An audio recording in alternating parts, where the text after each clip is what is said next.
Kenapa? Kenapa tidak bisa saya katakan bahwa dari Roh Kudus? Karena pada saat itu Maria ya didatangi oleh malaikat Gabriel pada saat itu menyampaikan bahwa dia akan mengandung dari Roh Kudus. Berarti kan dia dari Roh Kudus, Bang Dalbu. Bukan berasal. Kalau ini kan berasal dari Roh Kudus, tetapi dari Roh Kudus disebabkan oleh Roh Kudus. Beda sama disebabkan sama dari. Kalau dari itu berarti bahannya. Oh, ini kue dari tepung terigu sama telur sama gula. Tapi kalau orang bilang saya dari Tegal, apakah saya adalah Tegal? Saya berasal dari Tegal. Guru, kenapa bawa-bawa kue, guru? Aku lapar.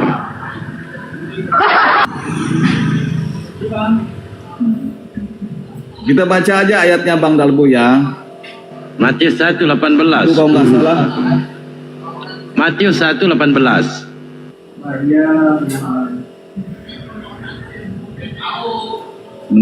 Sebentar. Ini. Oke, sebentar dulu. Ada apa? Berapa?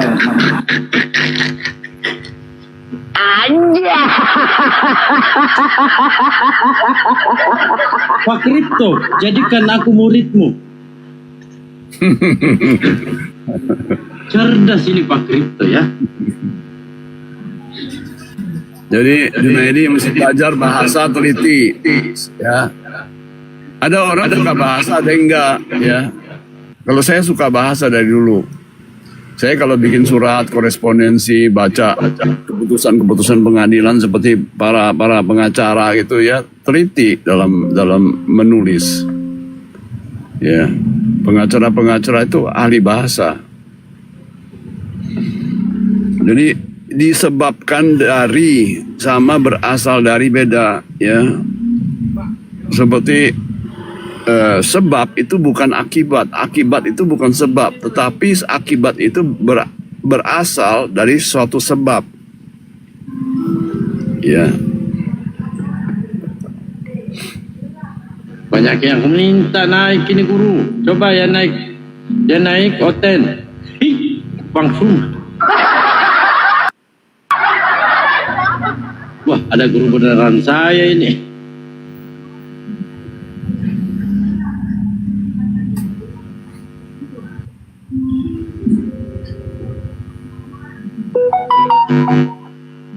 Lanjut aja Pak Kripto. Ya, Junaidi udah paham. Jangan membuang-buang waktu. Yesus itu Tuhan bukan? Sekarang jawab aja ringkas. Ya atau bukan? Jaringannya Guru Hunda ini, teman-teman yang jaringannya karena beliau itu di luar. Lanjut aja Pak Kripto. Oke, lanjut dulu Pak Kripto. Kalau Pak Kripto tanya Yesus itu Tuhan atau bukan, dia adalah Tuhan. Nanti saya akan jelaskan ya, sebentar ya. Nanti akan saya jelaskan. Sebentar. Ya, nanti dijelaskan. Ya, lanjut aja Tuhan. Pak Kripto. Ya terus jelas. Hari ini jelaskan, besok jelaskan, lusa jelaskan terus jelaskan, tapi nggak pernah mengakui bahwa Yesus itu bukan Tuhan.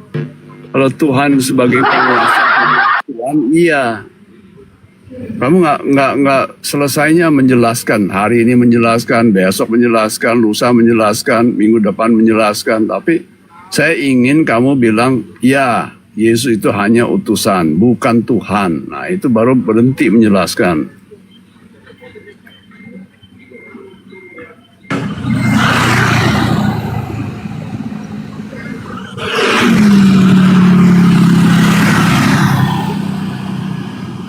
Marcel.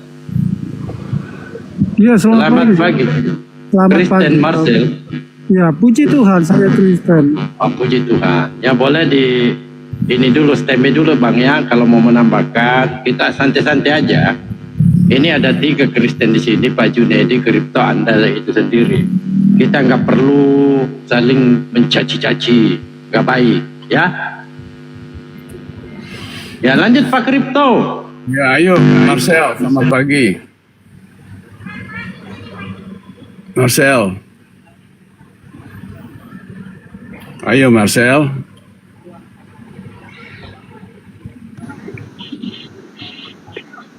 Assalamualaikum warahmatullahi wabarakatuh. Padahal Bang baru hadir Bang. Ya silakan. Waalaikumsalam. Silakan Pak Marcel.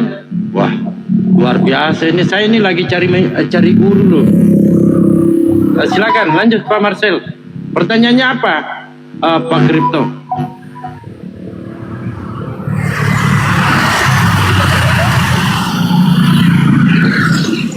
Pak Kripto. Ini Marcel. Pak Marcel. Iya, pertanyaannya apa? Ayo Pak Marcel, kalau di atas berbicara dong. Kalau nggak mau berbicara di bawah aja, duduk diem dengerin.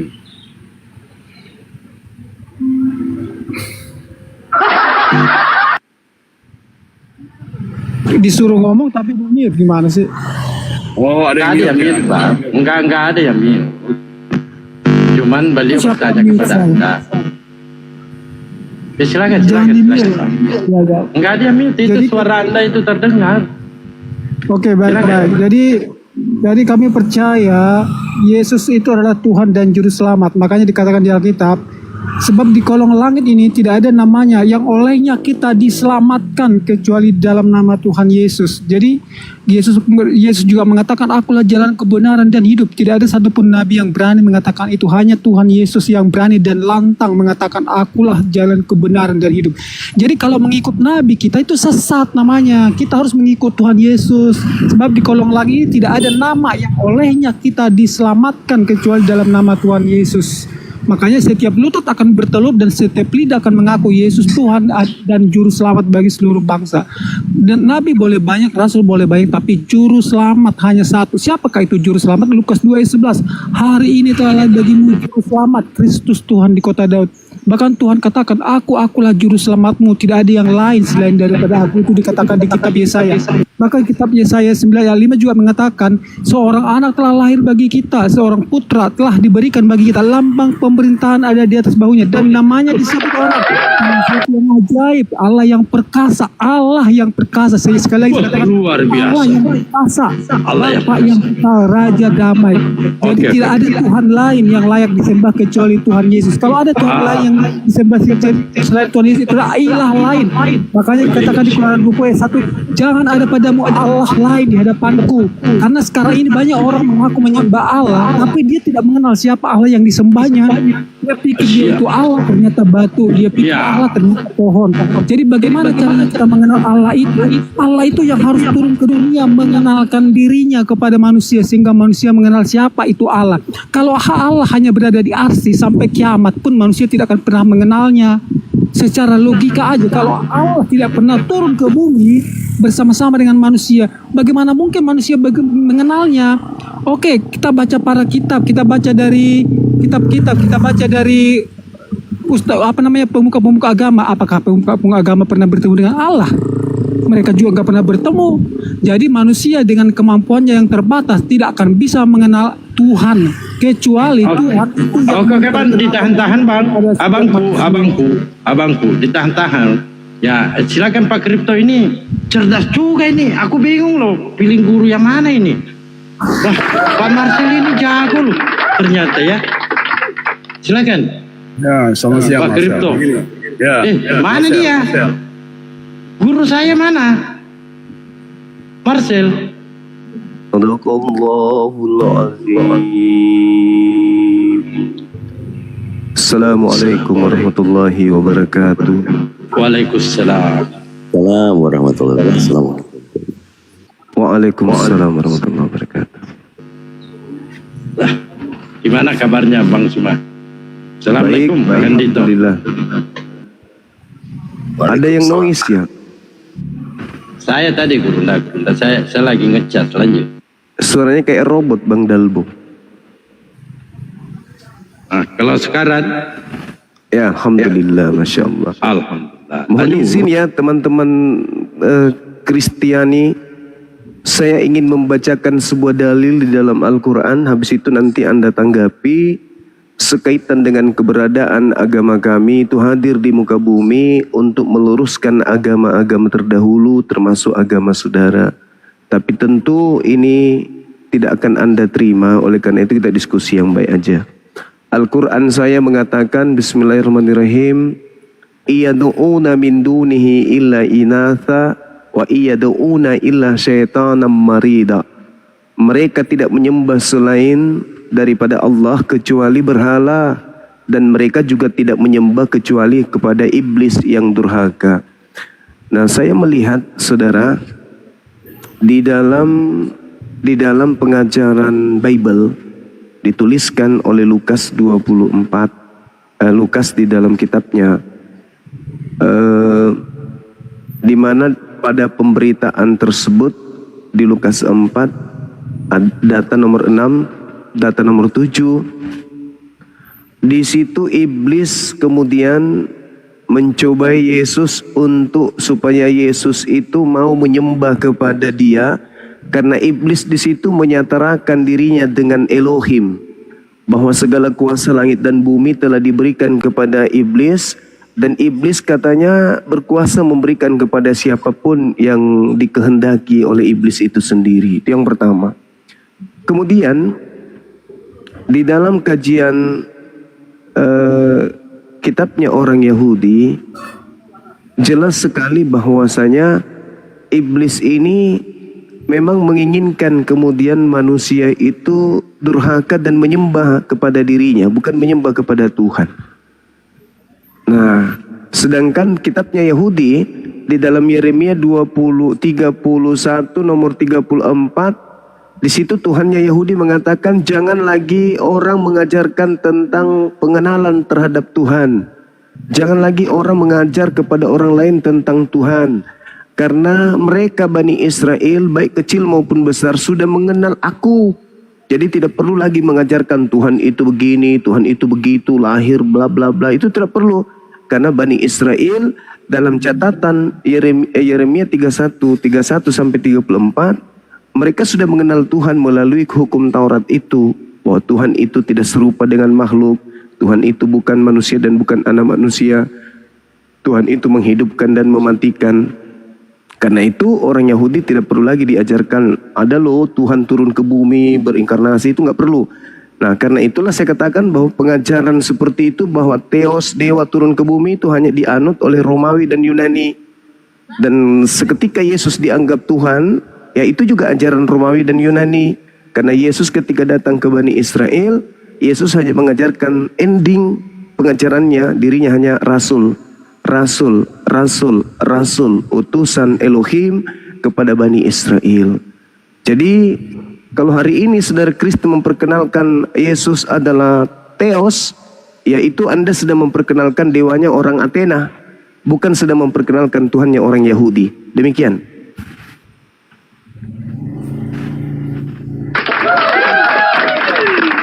Silakan Pak Kripto atau Pan Junedi, silakan.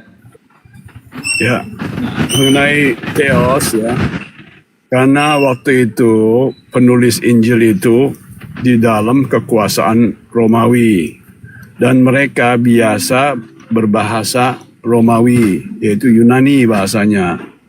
Jadi menulisnya bahwa yang paling tinggi di dalam bahasa Yunani itu adalah Theos, tapi Bapa yang disebutkan oleh para penulis Injil itu bukan Theosnya Yunani, hanya meminjam kata bahwa dia adalah yang tertinggi, Tuhan yang tertinggi gitu loh. Jadi dia bukannya Theos, tapi menggunakan kata Theos di dalam tulisannya. Gitu. Baik, seperti Bang Suma sebentar. LAI juga begitu. Dia menggunakan kata Allah atau Allah di dalam terjemahannya ke bahasa Indonesia. Ya, dan tidak mengakui bahwa Allah itu adalah suatu nama tapi sebutan. Seperti Theos itu kan sebutan. Ya. Jadi itu membuat suatu kesalahan akhirnya. Karena umat Islam percaya bahwa Allah itu adalah suatu nama. Gitu. Terima kasih, itu aja. baik. saya tanggapi ini ya. Dalam kaitannya berbicara mengenai konsep Tuhan di ajaran Yahudi itu, mereka dinasihati untuk tidak percaya kepada dewa di luar Israel, tidak percaya kepada dewanya Yunani, tidak percaya kepada dewanya Romawi, sang penjajah waktu itu. Di dalam Ulangan 13, apabila di tengah-tengahmu muncul seorang nabi atau seorang pemimpi, dan ia memberitahukan kepadamu suatu tanda atau mukjizat, dan apabila tanda mukjizat yang dikatakannya kepadamu itu benar-benar terbukti, dan setelah terbukti mukjizatnya, ia membujuk, mari kita mengikuti ilah lain atau sembahan lain yang tidak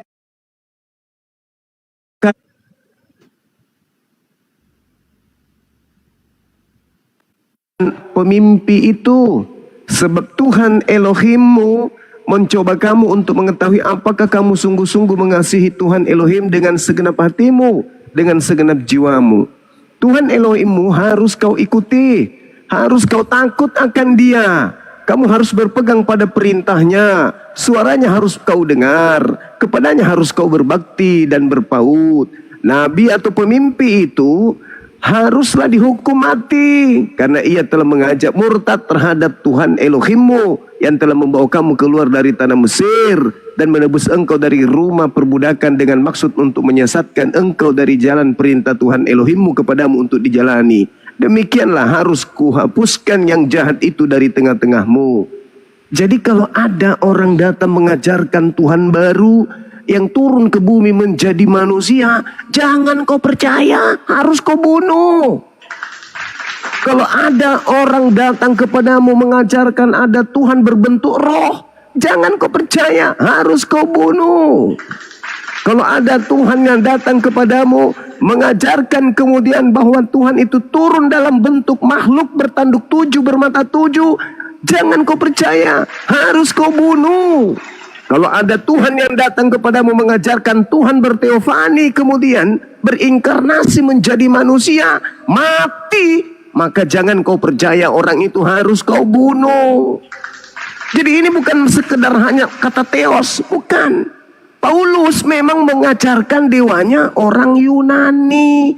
Anda boleh baca di dalam Kisah Para Rasul 17, nomor 19, nomor 20, nomor 21, nomor 22. Bagaimana Paulus menerangkan kepada orang Athena, hai orang-orang Athena, aku melihat kamu sungguh-sungguh beribadah kepada dewa kalian, dan aku melihat di kuilmu ada tertulis dewa yang tidak dikenal, agnostos theos, Tuhan yang tidak dikenal. Ulangan 13, Tuhan yang tidak dikenal. Aku datang kepadamu, kata Paulus, untuk mengajarkan, untuk mengenalkan dewa yang kalian sembah, yang kalian tidak kenal itu.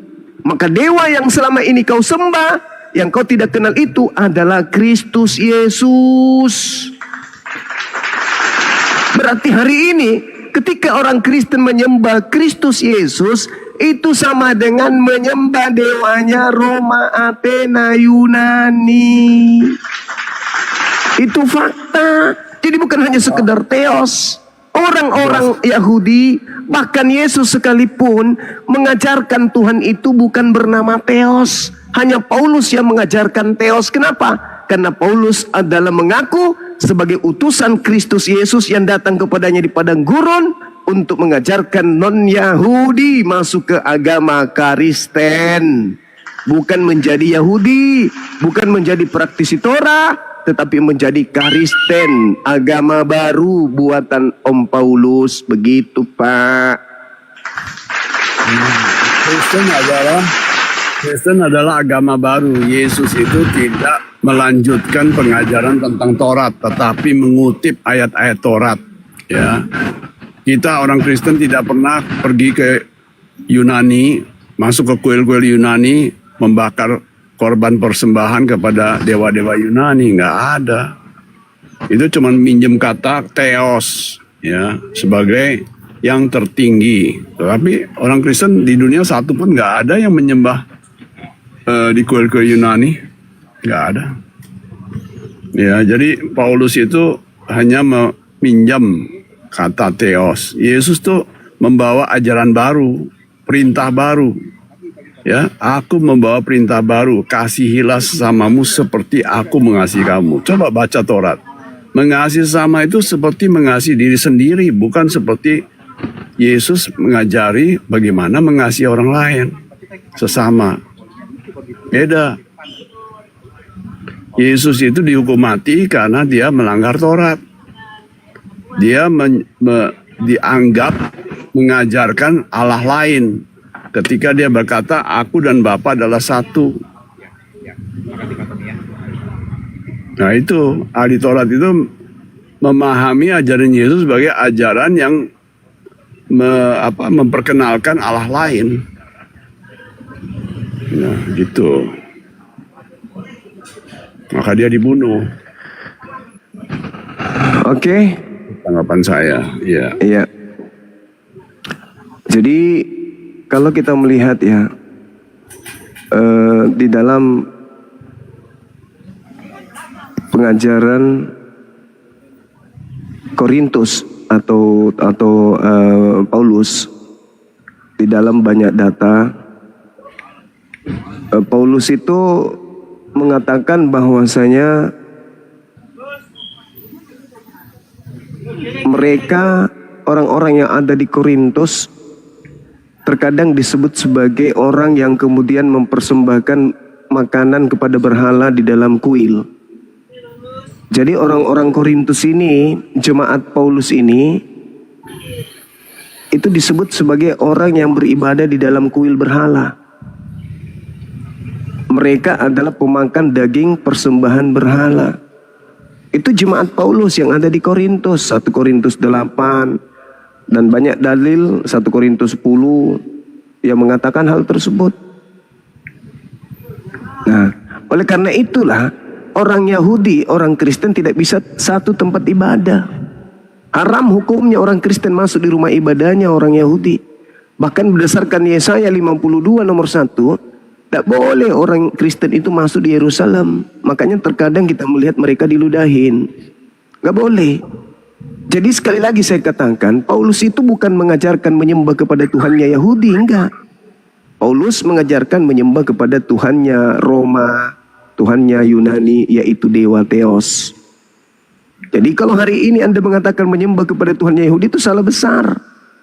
Anda menyembah kepada dewa yang datang kepada Paulus dalam nama Kristus Yesus.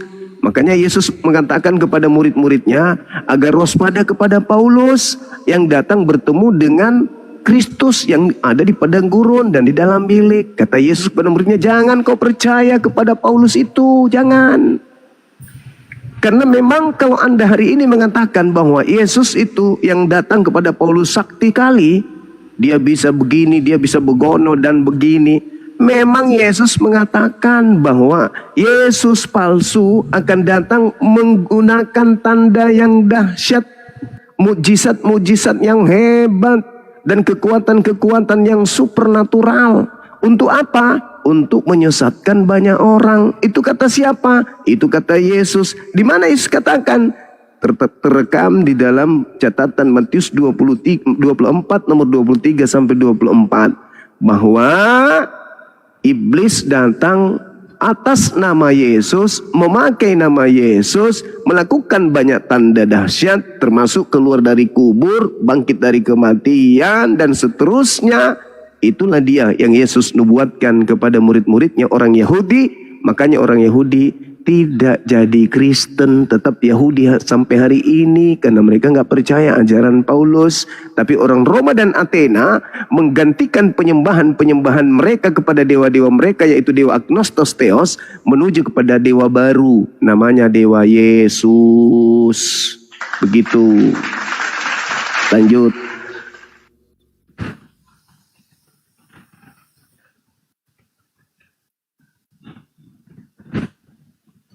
Pak Jun naik. Pak Jun, Pak Jun. Ada yang kabur, tidak tahan kebenaran. Kabur dia Gurunda.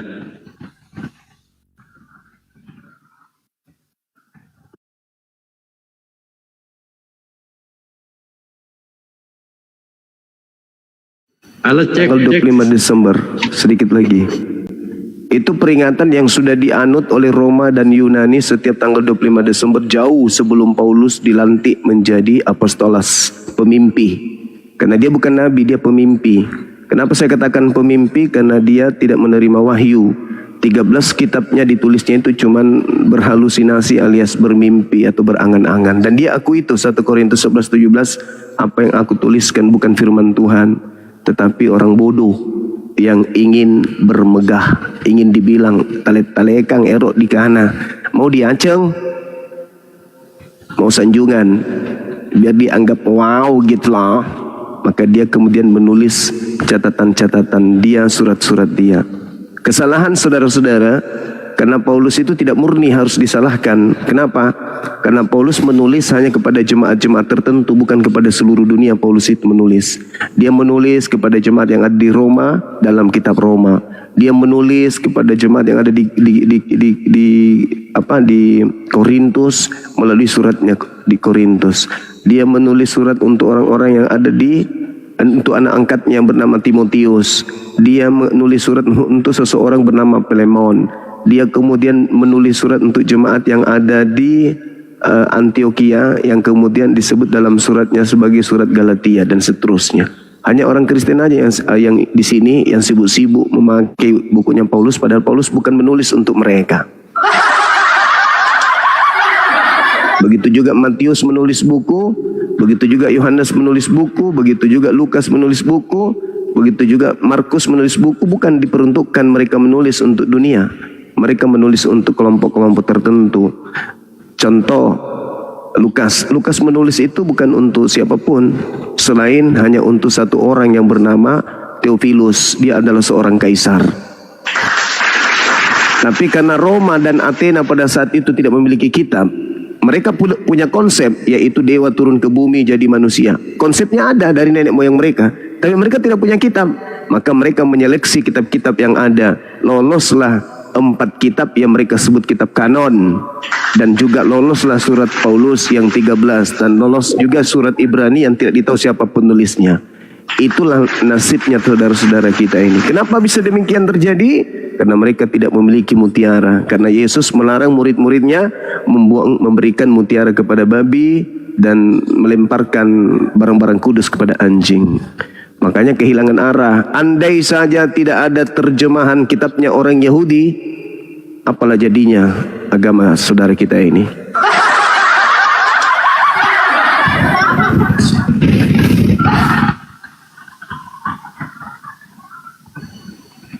Ini kemana ini Pak June? Tadi kripto lari. Nah. Bang Jun, silakan teman-teman Kristen yang mau naik, silakan. Bentar bang, masih kerja bang, sebentar bang, masih. Oh iya. Sebentar. Tapi monitor kan? Monitor bang, saya sambil dengar ya bang ya, monitor. Lanjut aja bang, lanjut ya. Kalau perlu di loudspeaker bang, siapa tahu ada audiens pembeli kan, dia bisa tercerahkan di situ kan. Allah Subhanahu wa taala menjelaskan setelah melihat kekejian orang-orang terdahulu terhadap para nabi. Jangan dicatat bang, jangan dispeakerkan bang, nggak enak bang. Soalnya saya ini seperti domba di tengah-tengah serigala bang, jadi nggak enak juga saya. Ini ada kucing ngaku-ngaku bidadari. Jadi Allah Subhanahu wa taala menjelaskan kepada Nabi Muhammad sallallahu alaihi wasallam, termasuk kepada kita semua yang ada di sini, seluruh manusia, ya bani Adam, la yaftinannakum syaitan kama akhraja abawaikum minal jannah yanzi'u anhuma libasahuma yurihuma sa'atihima innahu yarakum huwa wa kabiluhu min haitsu la tarawnahum inna ja'alna syayatin awliya lilladina la yu'minun. Wahai anak keturunan Adam, Kita ini maksudnya seluruh manusia. Jangan sekali-kali kamu tertipu oleh iblis sebagaimana iblis telah mengeluarkan ibu bapakmu dari surga dengan menanggalkan pakaian keduanya untuk memperlihatkan kepada aurat mereka berdua. Sesungguhnya iblis dan para pengikutnya melihat kamu dari suatu tempat yang kamu tidak bisa melihat mereka. Sesungguhnya aku Allah telah menjadikan iblis-iblis itu sebagai penolong bagi orang-orang yang tidak beriman. Nah, ini umat Islam paham betul bahwasanya Adam alaihissalam jatuh dikarenakan iblis datang memanipulasi keadaan. Iblis datang memutarbalikkan kebenaran. Iblis datang menjanjikan janji yang semu, mengenakkan kuping tetapi menghancurkan atau membinasakan. Iblis lihai di dalam memutarbalikkan fakta. Iblis lihai di dalam memutarbalikkan firman Tuhan. Jadi ketika kemudian Adam alaihissalam diperintah oleh Allah, jangan kau makan, iblis datang perintahkan apa? Makan. Jadi iblis itu selalu bertentangan dengan firman Allah. Iblis itu selalu bertentangan dengan firman Allah.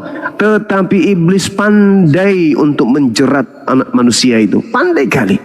Nah sekarang keadaan yang ada di atas muka bumi ini, kita tahu bagaimana Nabi Musa diutus oleh Allah kepada Bani Israel dengan berbagai macam perintah, aturan, ketetapan, hukum-hukum, di mana tadi sempat saya membaca dalam kitab Ulangan 13, apa kata Allah di sana? Kamu harus berpegang pada perintahku, suaraku harus kau dengar, kepadaku harus kamu berbakti dan berpaut. Maka nabi atau pemimpi haruslah kau hukum mati, karena ia telah mengajak murtad terhadap ajaranku yang telah membawa kamu keluar dari tanah Mesir, yang telah menebus kamu dari kematian terhadap kejamnya orang-orang Israel, orang-orang Mesir. Ini perintah. Maka dikatakan kemudian apabila tanda mukjizat yang dilakukan oleh pemimpi atau kemudian nabi palsu tersebut terjadi, kamu lihat terbukti, jangan kau seperti orang Athena yang seketika melantiknya menjadi dewa Hermes. Jangan. Karena nabi palsu atau Kristus palsu atau pemimpi itu sanggup melakukan mukjizat-mukjizat yang dahsyat. Jangan kau mengikuti dia. Jangan kau mengikuti apa yang kau tidak kenal. Kalau dia mengajak kamu untuk berbakti kepada ilah yang dia perkenalkan kepadamu, yaitu ilah baru, ilah yang datang ke muka bumi dengan pengakuan bahwa ilah pencipta langit dan bumi, mengosongkan diri turun menjadi Tuhan, jangan kau percaya.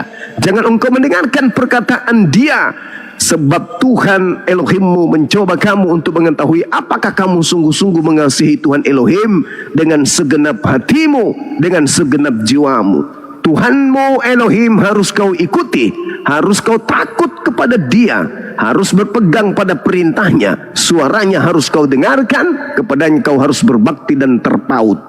Ini fakta, ini real. Jadi iblis datang kemudian, apa kata iblis? Oh jangan lagi kau mendengarkan Tuhan. Oh jangan lagi kau berbakti kepada Tuhan. Oh jangan lagi kau menghambakan diri kepada Tuhan. Kenapa? Karena Tuhanmu sendiri yang turun ke bumi menjadi bayi untuk dewasa, untuk mati atas dosa-dosamu. Maka jangan lagi kau percaya hukum-hukum Tuhan. Jangan lagi kau mau diatur tentang makanan-makanan. Jangan kau mau diatur tentang minuman-minuman.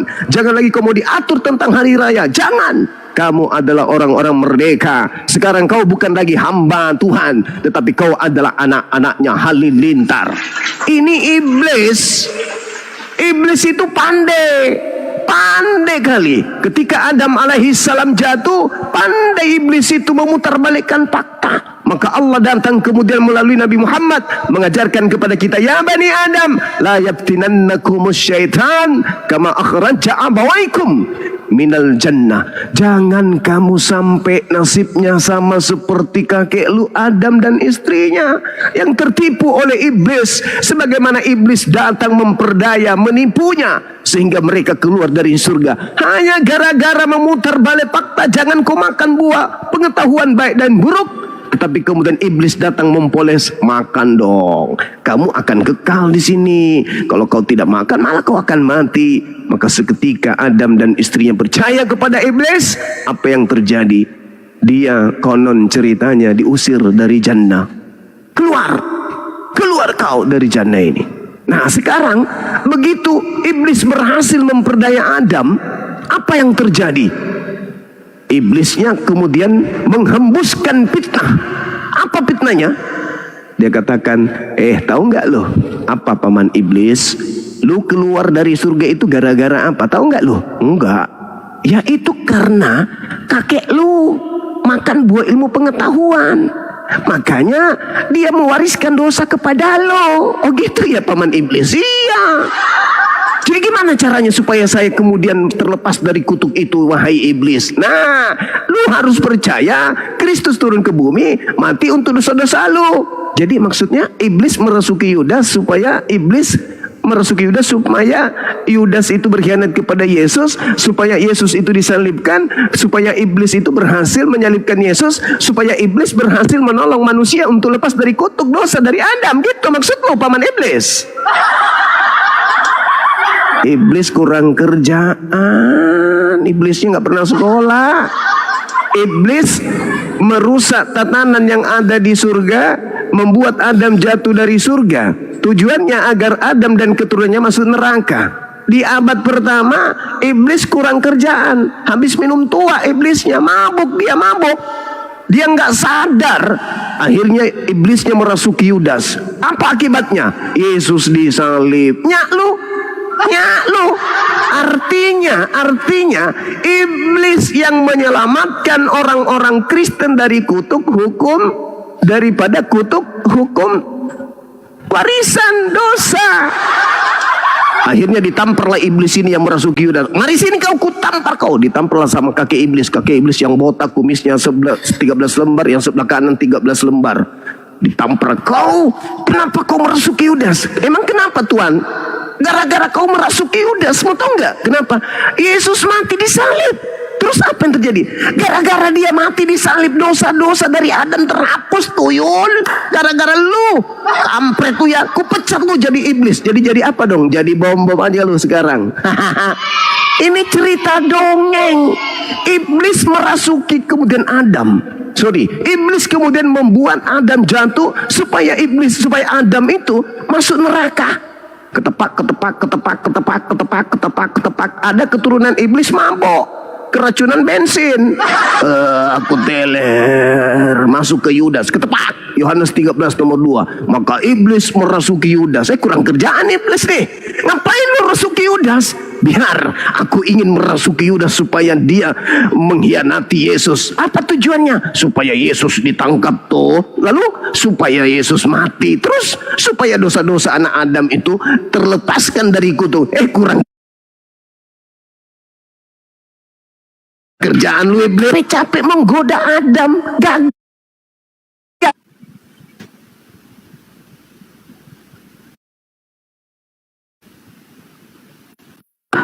Gila lu ya setan. Lu sebagai setan jangan maki-maki dong, sesama setan jangan salib. Ini gimana nih, sudah terlanjur. Gara-gara lu semua pendosa-dosanya dihapuskan gara-gara lu. Kok aku yang salah bang? Nah iyalah, kan Yudas kau rasukin, terus akibatnya Yudas mengkhianat Yesus, terus Yesus ditangkap, terus dia disalib, terus dia dikutuk di atas salib untuk nanggung dosa-dosa seluruh orang. Nah dengan dia menanggung seluruh dosa-dosa orang semua masuk surga, cok. Mereka sekarang bebas mau melakukan apa asal percaya kepada Yesus, cok, nggak berdosa lagi. Lalu sopo rek yang nemani kita ke neraka? Sopo, cok, sopo? Pakai otak, pakai akal. Apakah iblis mau anak keturunan Adam itu masuk surga? Tidak mau. Terus kenapa dia merasuki Yudas? Ayo, kalau dia nggak mau, salah skenario. Siapa sutradaranya? Tuyul. Iblis membuat Adam jatuh supaya keturunannya masuk neraka. Iblis membuat Yesus disalib supaya keturunan Adam masuk surga. Iblis. Lu pernah ikut penataran P4 gak sih, Iblis? Aneh lu, Iblis. Sesama iblis lu bodoh rupanya. Kakek lu mau manusia masuk neraka, iya. Tapi lu mau manusia masuk surga. Kok kamu sayang kali sih sama Oten, Blis? Blis, kok kamu sayang kali sih sama Oten? Ada apa kamu, Blis? Kamu nampak sayang kali sama Oten? Gara-gara lu Yesus mati disalib. Hasilnya Oten semua masuk surga. Atau jangan-jangan kau putar balikkan fakta lagi nih. Membunuh orang benar, jangan-jangan lu pikir itu untuk nebus dosa orang benar dibunuh. Ayo, Iblis, benar nggak kau cuci otak mereka tuh? Kan jelas jangan kau membunuh orang yang benar. Jangan-jangan lu putar lagi faktanya ke otak mereka. Kau bilang sama mereka, tak ada yang suci di atas muka bumi ini. Hanya ada satu manusia yang suci yang harus menjadi penebus dosa kita. Benar nggak kamu yang bisikin kayak gitu? Bang Suma tahu aja lo. Ya iya dong, kan firman Tuhannya jangan kau bunuh orang yang benar. Itu kan perintah. 6 kekejian di dalam hati Tuhan, bahkan 7 perkara yang kemudian Tuhan murkai, yaitu membunuh orang yang tidak bersalah. Nah, membunuh Yesus itu menurut Tuhan itu kekejian atau berkat. Sebenarnya kekejian sih. Terus kenapa mereka berbondong-bondong percaya kepada salib? Lu kayak nggak tahu aja, iblis gitu loh, iblis. Oh, Adam aja aku berdaya dari surga, apalagi yang di dunia ini. Oh, mereka suka makan babi dan takut disunat, dia gampang lah aku sesatkan. Oh begitu. Jadi sebenarnya itu cuman bohong waris. Oh iya dong, masakan iya iblis menolong manusia untuk masuk surga? Bukankah misi iblis itu adalah menyengsarakan manusia agar masuk ke neraka? Ya juga sih. Masa iya kau percaya karyaku itu bisa menyelamatkan? Ada aja lu Bang Suma. Sorry, aku udah didatangin, ditawarkan uang miliaran, gue tolak. Karena aku tahu tidak mungkin iblis mau manusia itu selamat. Pasti itu tipu daya. Dengan iming-iming, wah kau percaya inilah darahku, inilah dagingku, pret. Mana ada kayak gitu-gitu? Mana ada? Saya tahu kok itu tipu daya. Karena Yesus juga mengatakan, waspadalah kepada penyesat yang datang kepadamu memakai namaku. Mereka akan menyesatkan banyak orang. Cie. Masolang generasi. Jadi kalau orang waras mana mau percaya? Iblis harusnya menghalangi supaya tak ada penyaliban. Kalau kemudian pembunuhan terhadap Yesus itu menyelamatkan manusia, maka iblis akan datang dengan memutarbalikkan fakta. Jangan kau membunuh Yesus, karena kalau kau membunuh Yesus kau akan masuk neraka. Pasti begitu. Jadi orang-orang tidak membunuh Yesus. Apa akibatnya kalau Yesus tidak dibunuh? Adam tetap akan mewariskan dosa kepada keturunannya sampai hari kiamat. Siapa yang menang pada saat Yesus tidak dibunuh, dan siapa yang menang ketika kemudian dosa waris itu tidak ditebus? Iblis. Jadi kalau tidak ada penyaliban, kalau sekiranya penyaliban itu menebus dosa manusia, dan kalau tidak ada penyaliban, maka yang merdeka adalah iblis. Kenapa? Tanpa penyaliban, maka seluruh anak keturunan Adam akan masuk ke dalam neraka. Tanpa penyaliban. Kenapa? Karena keturunan kemudian Adam sudah mewariskan dosa dari Adam, dan karena tidak ada penebusannya, maka seluruh manusia mulai dari Adam sampai manusia terakhir hingga kiamat semuanya masuk ke dalam neraka. Siapa yang tepuk tangan? Sibilis kampret. Tapi faktanya penyaliban itu ada, Cak Ayu. Ada penyaliban itu. Dan katanya penyaliban itu tujuannya untuk menebus dosa manusia. Siapa akal dari semua penyaliban itu? Iblis. Iblis akalnya. Mana buktinya? Yohanes 8 nomor 37. Apa kata Yesus? Sibilisis, kau ingin membunuh aku. Kenapa? Karena kau tidak memperoleh firman di dalam diri lu, sehingga kau ingin membunuhku. Kau ingin membunuhku karena kau bukan pelaku firman. Iblislah yang menjadi bapakmu dan kamu mau melakukan keinginan bapakmu. Apa keinginan bapakmu? Membunuh aku. Berarti keinginan iblis membunuh Yesus. Kalau membunuh Yesus adalah menyelamatkan manusia, maka keinginan iblis adalah menyelamatkan manusia. Apakah betul iblis ingin menyelamatkan manusia? Ketepak. Iblis tidak mungkin mau menyelamatkan manusia. Tapi itu sudah terjadi.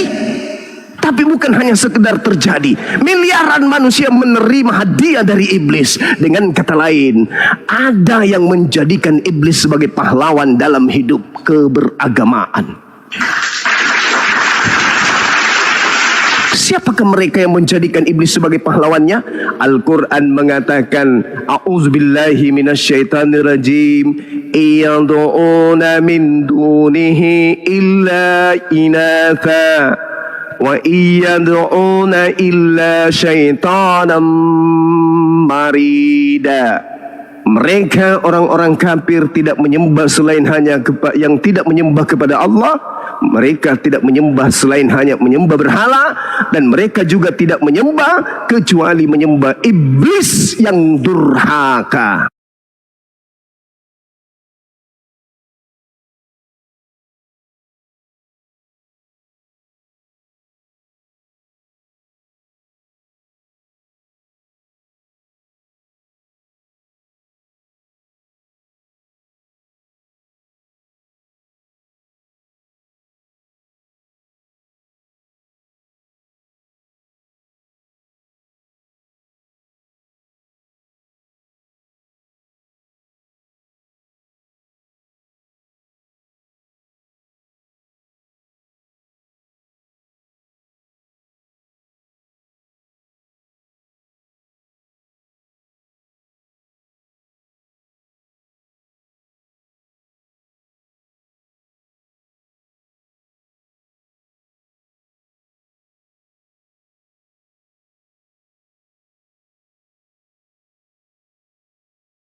Ya, Dosa waris itu kan biang keroknya itu kan iblis ya bang ya. Biang keroknya. Iblis lah. Bukan Nabi Adam. Biang keroknya iblis. Penyaliban biang keroknya iblis. Dan ternyata endingnya orang-orang Kristen itu akan diselamatkan juga rohnya oleh iblis. Dalam 1 Korintus 5 nomor 5. Itu jelas. Semuanya karya iblis itu bang. Dosa waris karya iblis, biang keroknya, penyaliban karya iblis, dan roh mereka diselamatkan itu pun oleh iblis. Nah, jadi ini gimana agama iblis seperti ini ya? Sedangkan kita tahu iblis itu kan musuh yang nyata itu. Kenapa Di dalam mereka diri Paulus mengikuti juga ajaran ada iblis? iblis yang menggoco dia kan? Betul? Ada. Ada, dalilnya ada. Dan mereka dikatakan kalian semua adalah pembuat kejahatan kan? Betul. Betul. Pembuat kejahatan itu apa? Iblis atau apa?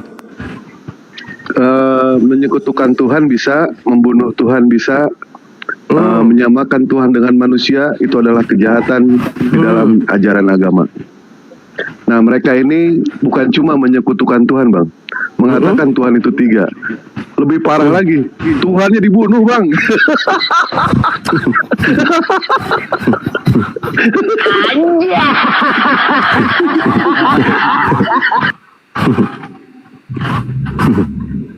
Teman-teman di bawah di tap-tap layar ya, tap-tap layar. Kristen yang mau naik silakan ketik 3. Naik ya. Jangan lupa di follow-follow ya akun-akun di atas, akun Bunda Mila, di follow-follow ya teman-temannya. Di tap-tap layar. Assalamualaikum Bayu Andika. Waalaikumsalam warahmatullahi wabarakatuh. Assalamualaikum warahmatullahi wabarakatuh semuanya. Waalaikumsalam warahmatullahi wabarakatuh. Bang Indra, barakallahu fiik. Insyaallah. Itu apa Gurunda syaratnya untuk terima hadiah nanti 100.000 buat mualaf tuh. Ini yang nonton kalau nggak follow akun di atas nggak usah nonton ya. Ya, Masya Allah, di follow bisa dapat hadiah. Bisa dapat hadiah. Kita bagi lagi itu hari mualaf nasional. Hari mualaf. Anjir. Benar. Dengan tidak menyekutukan Allah dengan sesuatu.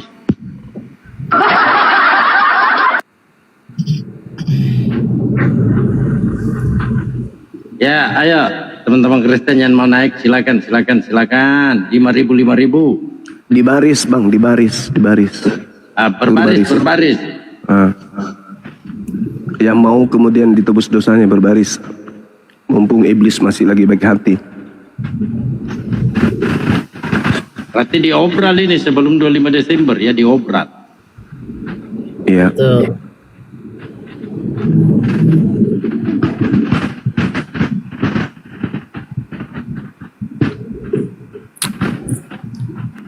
Pak Mauna diundang padahal Bo.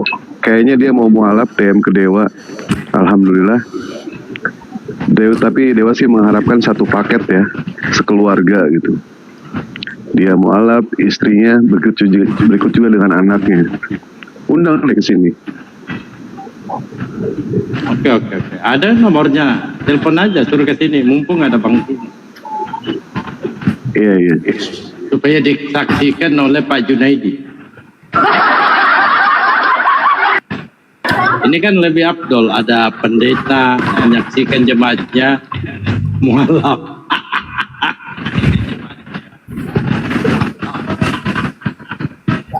Yang saya narasikan tadi itu pada paham nggak? Paham. Alhamdulillah.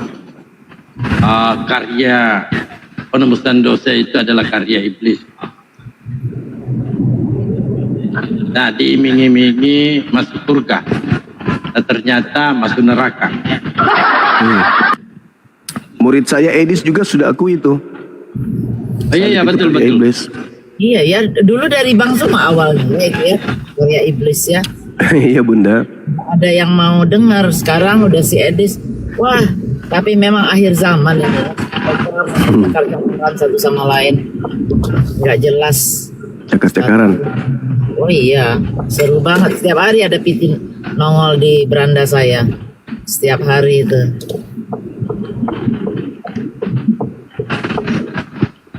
ada yang herder lawan herder.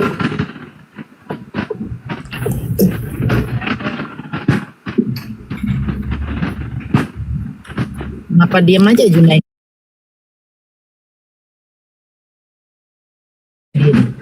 Kata benar juga ya, apa mungkin iblis mau manusia masuk surga? Coba Junaidi kasih pendapatmu. Apa yang diomongin Bang Zuma itu bagaimana?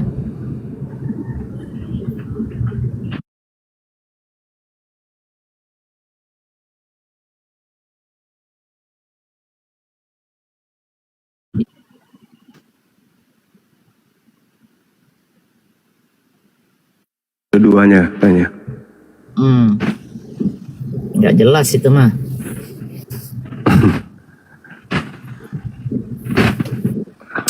Alhamdulillah. Alhamdulillah. Ya keluar, bukan ditombak teman-teman, keluar. Panas, nanti saya ke Makassar ambil HP-nya Bang Zuma 1.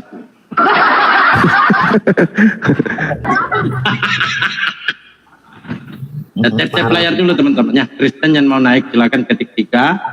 Kalau kata Bang Zuma ketik 7. Iya. Domba yang disembeli bertanduk 7 bermata 7. Iya.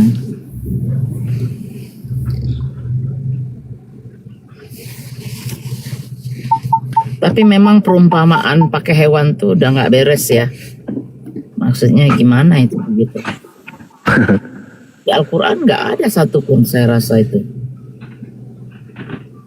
Nggak ada Bun, kecuali mereka yang dikutuk jadi kera. Oh iya, itu lain lagi ya kutukan Iya, ya. karena dikutuk. Ini nggak dikutuk, malah iya kayak Kalau gitulah. sudah perumpamaan hewan berarti nggak ada akalnya dong, Gurunda. Nah itulah yang terjadi. Masih orsinil Bun. Makanya kalau di atas nih dijual, ada yang jualan otak. Ini otak Junaidi paling laku Bun. Masih orsinil itu, masih diplastikin. Belum dipergunakan. Atas kali udah rusak, barang rusak kali. Expire. Lain. Tuh. Setuju itu.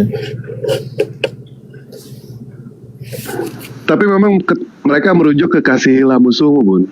Karena di dalam ajaran mereka iblis itu bukanlah musuh. Musuh mereka itu umat muslim Bun. Ya Bang ya. Apa? Memang musuh mereka itu bukan iblis Bun, tetapi umat muslim musuh mereka. Kalau di Islam kan lain. Betul tidak? Cuma kan Makanya mereka percaya. Mereka tidak memusuhi iblis Bun. Tidak memusuhi iblis. Tadi kan dari sejarah, yang pertama dosa waris itu biang keroknya adalah iblis. dari bentar Bang Dewa, dari sejarah zaman dulu musuh mereka itu kan Yahudi, bukannya Islam. Kenapa jadi bisa Islam yang dimusuhi, kan aneh.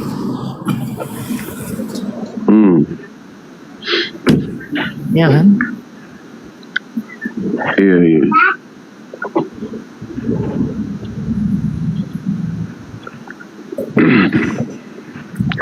Allah itu maha pengasih, maha penyayang ya Iwan Pila.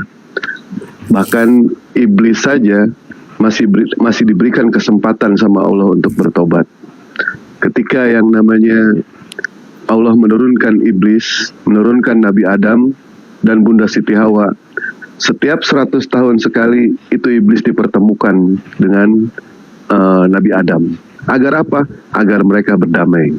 Cuma karena iblis memiliki yang namanya sifat sombong, dia tetap tidak mau berdamai dengan Nabi Adam alaihissalam. Tetapi ketika iblis mulai yang namanya apa ya istilahnya ya, bosan atau apalah, Dewa juga kurang paham ini, membaca hadisnya memang kurang lengkap juga Dewa ya. Iblis itu berharap dia bertobat kepada Allah. Dia ingin yang namanya bertobat kepada Allah. Lantas iblis menunggu yang namanya satu momen, satu kesempatan, menunggu nabi yang bisa berkomunikasi langsung dengan Allah Subhanahu wa taala. Agar apa?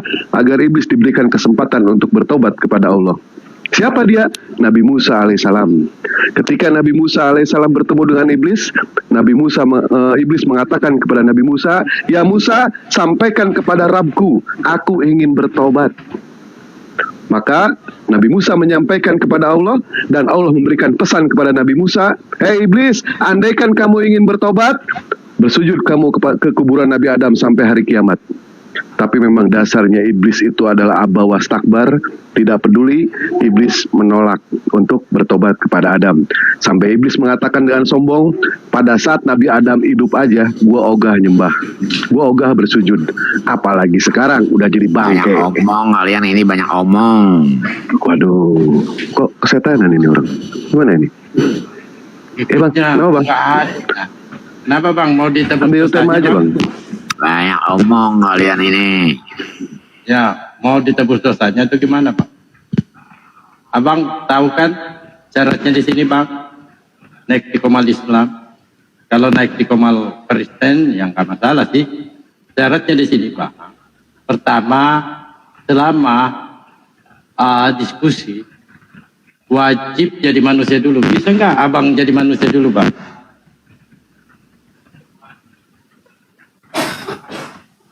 Bang? Jadi sifat-sifat kebinatangannya itu ditinggalkan dulu Bang. Ya, Betul. ya. Jangan naik ke atas, bawa sifat-sifat kebinatangannya supaya nanti kita diskusi, tidak diskusi sama binatang gitu Bang. Lanjut. Betul. Apa? Mau ditebus dosa atau gimana ini? Temanya Kalian dosa waris. memaafkan orang. Kita diskusi aja bang. Bang, kita diskusi aja. Tadi abang mengatakan Bang Juma, kami banyak omong. Menyampaikan kebaikan itu bang, lebih baik daripada diam. Dan diam itu lebih baik daripada menyampaikan keburukan bang. Ayo kita diskusi aja bang. Silakan, ambil tema. Tema apa bang? Abang kenapa nggak mau pakai akun Kan kalian sering jawab. Kenapa kami nggak kenal Yesus gitu kan? Jangan dipencet hidungnya bang, kasihan. Emang saya begini. Oh, abang nggak punya hidung? Kenapa kalian selalu menghina pribadi? Nggak menghina bang. Dasar. Apa bang? Tidak padahal dia tidak, bukannya hidung, tapi dia ini sumbing. Dia ini sumbing.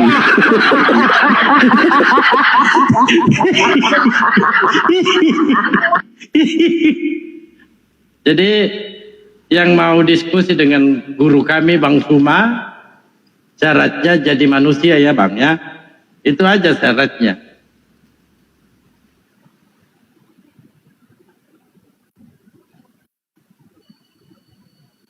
Ya, naik lagi. Malah marah dia. Ini dia.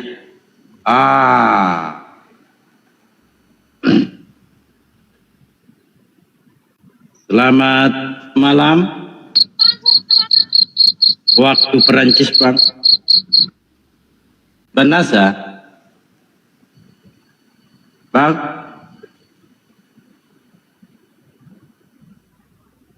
Abang. Halo, assalamualaikum. Muslim apa Kristen nih? Saya setengah Muslim, Bang. Saya setengah Muslim. Maksudnya? Ya, maksudnya saya setengah Muslim. Terus setengahnya apa? Ateis, Bang. Kenapa, saya setengah Bang? Muslim, saya mau mundur dari Muslim, Bang. Oh iya, silakan Bang. Karena abang kan kemarin Kristen, kok tiba-tiba jadi setengah Muslim? Aku ini bukan tuyul loh bang, ingatanku itu bang tajam. Kemarin naik di sini kan Kristen, kok tiba-tiba ngaku setengah Muslim? Atau abang ini malu ngaku Kristen? Apa sih yang perlu dipermalukan di situ bang? Saya Muslim. Kalau Bang nggak percaya coba tes Al-Quran. Kok Apa, Bang? Abang ini nggak percaya kita? Iya, kau baca coba, kau baca aja Al-Baqarah sampai habis, Bang.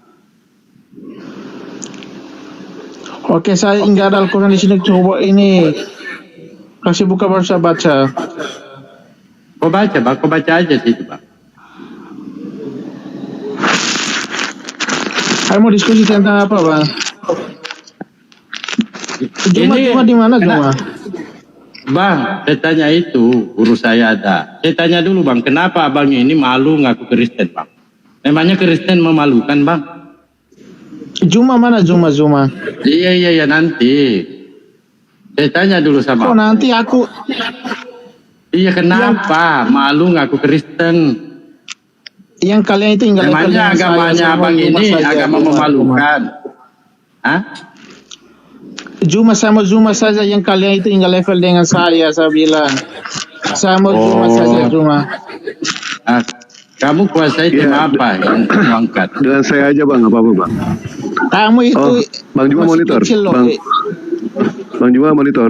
Ya lanjut Bang. Iya, Masya Allah. Ya, Ada Juma yang- Conggor, woi Juma. Kenapa Woi Juma, dek? kamu masih hidup kah Juma? Masih. Oh, saya ingat kamu udah mundur diri dari RK itu.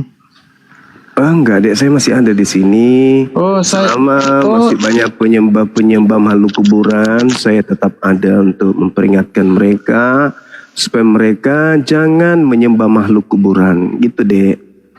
Gimana? Oh, Muhammad kan sekarang di kuburan kan, makanya.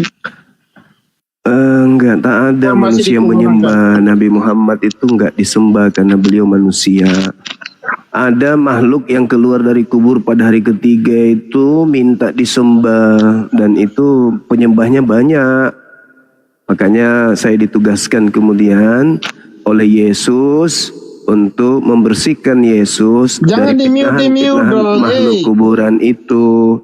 Makhluk kuburan itu ngaku Yesus. enggak ada level itu, Yesus tidak suka gitu loh. Begitu dek. Kasiannya dek lo. Adek, kamu kok nasibmu malang kali. Nasibmu kok malang kali. Malang kali nasib. Junedi ikut turun dia. Mau bicara tapi di mute. Emang enak digituin.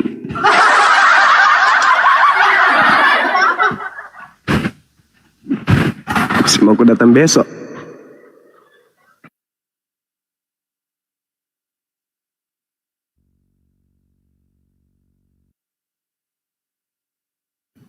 Bang, boleh naik, tapi kan sudah ada aturannya, Bang. Aturannya sederhana. Harus menggunakan sifat-sifat manusia. Ya, Bang ya? Kita naikkan coba, karena nggak ada tuyul soalnya. Halo, Bang. Bisa toh jadi manusia sejenak, Bang. Nanti turun ke sini, Bang, jadi tuyul lagi, nggak ada yang paksa, Bang. Oke? Boleh toh Bang? Jadi manusia dulu? Boleh? Nasa? Boleh toh jadi manusia dulu? Nggak perlu tombak-tombak Bang.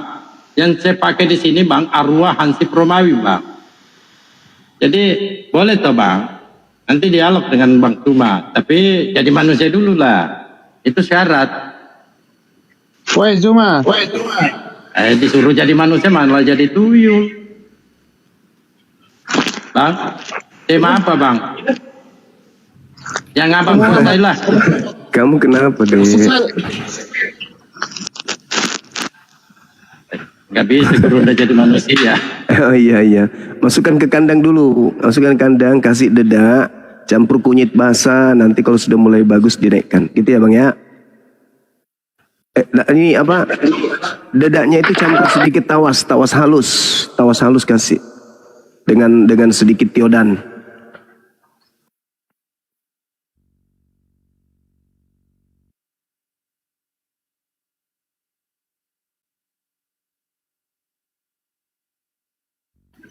Coba kita naikkan dulu ini. Aban, selamat malam.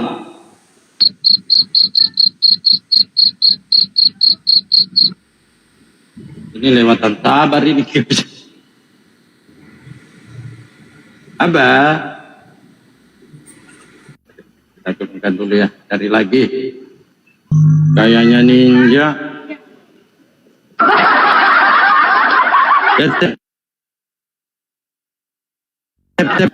Sambil kita cari hotel ya. Ayo sambil pancing emosi Bayu.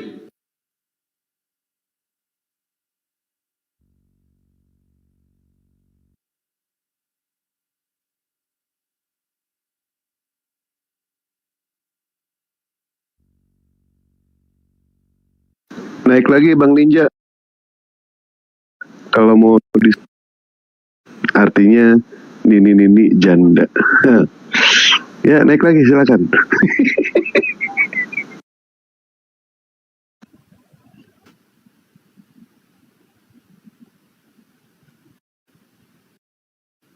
Bisa berdiskusi dengan baik-baik dengan gurunda kami. Ada Bang Suma, Kang Dito, Mahadewa, dan Bang Ayi. Silahkan Anda bertanya, dan Anda juga harus siap ditanya. Jika Anda ingin waras, tapi terutamakan Anda harus jadi manusia dulu. Tinggalkan sifat-sifat kebinatangan Anda, agar diskusi berjalan lancar. Lanjut.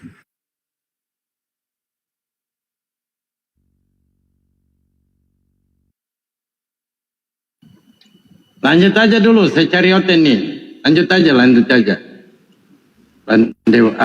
Bandewa, Kandito, sambil saya cari hotel Bayu.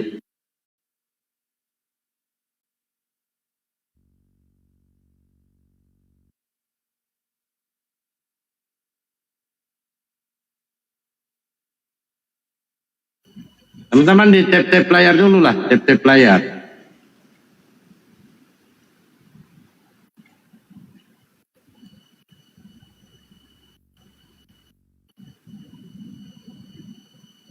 Yang mau ikutan nanti acara mualaf sedunia, itu syaratnya nanti siapa yang ada di atas tuh sudah di follow semua. Jadi bukan akun saya aja, akun Bang Dalbo, Bang Zuma, nanti kita lihat siapa lagi yang di atas. Itu syaratnya. Saya membagikan 20 sampai 25, nanti lihat sebisanya. 20 atau 25 orang, satu orang 100.000. Itu. Oke. Nanti kita naikkan sekali berapa tuh? Sekali 4 kali biar genap. Kali 5 kali. Sekali 5 berapa jumlahnya? 9 ya. Jadi 4 di atas. Begitu. Jadi dari sekarang yang belum follow tolong di follow aja. 25 singa rugi kalau saya kasih singa. Duit 100.000 itu sama dengan 2 paus. Nah itu asal kalian tahu. Paus itu 500.000 beli 1. Jadi salah deng. Paus sampai 1.000 koin ya. Bang Dalbo 100.000 itu dapat apa? Netizen tanya di bawah. Ya ada banyak lah, beli nasi kuning, beli data, beli rokok banyak. Enggak, ya kan daripada nggak ada yang pernah ngasih, mendingan kita kasih kan? Iya. Banyak. Lumayan. Karena 20 orang. Iya. Ini ya itu dia salah hitung. Ini kan keikhlasan hati saya. Berbagi. Ya, kalau yang nggak mau ya nggak mau ya. Solusinya apa? Bayu kau diam Bayu. Hujan di sini Bang. Masih jangan. Nggak dari Ngungkit. Nggak ada yang pernah ngungkit. Oke? Kita cuma ngasih tahu ini keikhlasan hati, ya diterima monggo, nggak terima gitu.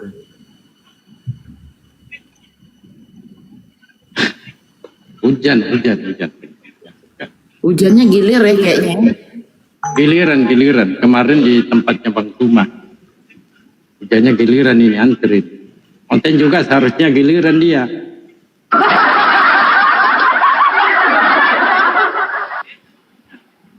Ya, TP layar, OT yang mau naik, silakan.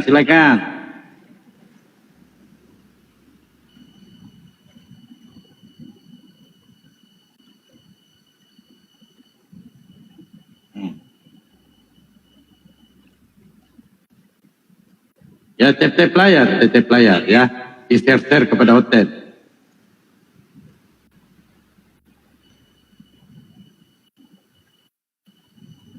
Bandewa, mana suaranya Bandewa nih? Ada, nunggu OTN. Nah, mungkin Ambil pancing ini emosi lah. Baryadi. Ya, Baryadi. Selamat malam menjelang siang menuju pagi, Bang Baryadi. Waalaikumsalam warahmatullahi wabarakatuh, Bang Erbina. Ya, Bang Baryadi. Gimana 02?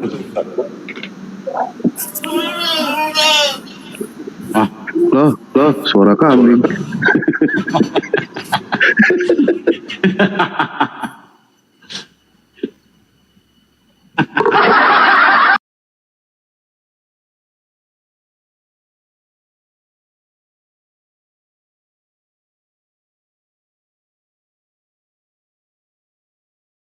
Manusia. Bang, boleh jadi manusia sejenak, Bang. Saya minta waktunya 5 menit lah, Bang. Boleh toh? Bang, gak perlu nombak, gak mempang. Zuma. Boleh toh, Bang? Apa? Saya dan apa? Oi. Kenapa kau? Kau mau minta duit? Coba. Mau minta duit kamu? Saja kalian enggak level. Ya sama saya aja. Kalau Sama Zuma kecuali saja. kamu, iya nanti deh. Bisa nggak jadi manusia? 5 menit aja loh. Masa 5 menit nggak bisa jadi manusia, Bang? Boleh tuh, Bang? Zuma. Iya nanti saya tatar dulu kau. Boleh nggak jadi manusia? Boleh toh? Iya, kita mau diskusi itu jangan di-mute. Iya, makanya jadi manusia dulu. Jangan Ini kenapa marah-marah lah. di-mute? Enggak ada respect. Iya, tapi abang jangan marah-marah lah. Orang muslim. Iya, masa marah-marah bang, nggak boleh lu. Kemarin hari Minggu, abang keluar dari gereja, masa baru hari Senin marah-marah? Nggak boleh lu. Abang bisa jadi manusia bang? Bang, nanti bisa tuh jadi manusia. Orang muslim itu semuanya teror. Iya, wah. Orang disuruh jadi manusia malah ngamuk. Boleh tuh, 5 menit aja. Mungkin dia lagi kesurupan menurut. Diajak jadi manusia kan itu, nggak mau di. Nenek tua pangkal, jangan di. Iya, gua kenapa? Disuruh jadi manusia malah ngamuk. Jangan ngamuk-ngamuk di sini lah Pak. Ya. Enggak Bang, sopan. boleh toh jadi manusia bang. Itu kalau nggak jadi manusia jadi anjing dan tai.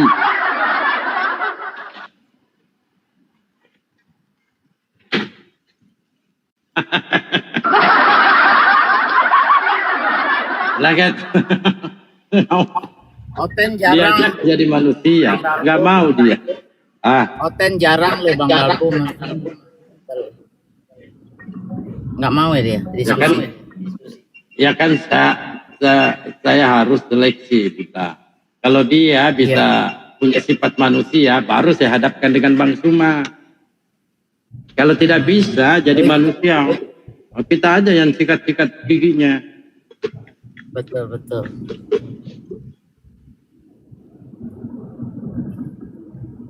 Siap.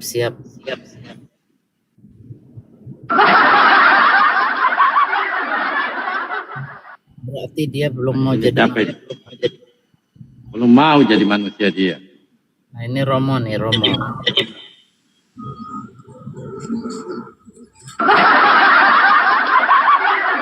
Halo Romo. Assalamualaikum. Al-Yubi.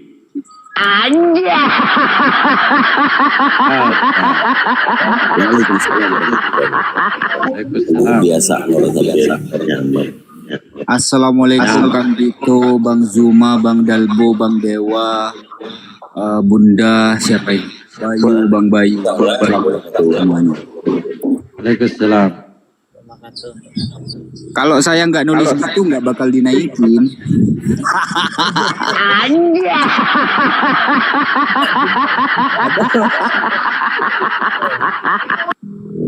Bang Dalbo, sekarang ini konten sudah hampir Saya izin, punah. Bunda Mila dan semuanya mau berangkat kantor dulu. Saya izin di bawah. Assalamualaikum warahmatullahi wabarakatuh.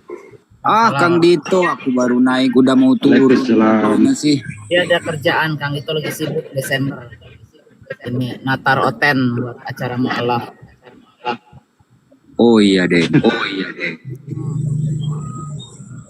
Mereka udah pada ribut sendiri tuh, cakar-cakaran gara-gara muridnya Bang Zuma. Si Edis bilang Yesus punya Tuhan, Yesus bukan Tuhan. Hancur gereja. Oh. Jangan inilah. Informasinya dari mana itu, Romo? Lah, mereka kan siang malam begaduh di TikTok. Ada yang begaduhnya sudah menolak nama Allah di kitab sucinya. Ada yang begaduhnya karena dibilang Yesus punya Tuhan. Ada yang begaduhnya Yesus adalah Bapa. Ada yang begaduhnya Yesus bukan Bapa. Ya gitu-gitu aja mereka gontok-gontokan sesama mereka. Makanya kan jarang ada debat yang panas dengan Bang Zuma gitu kan. Udah agak jarang. Oh. Itu guys.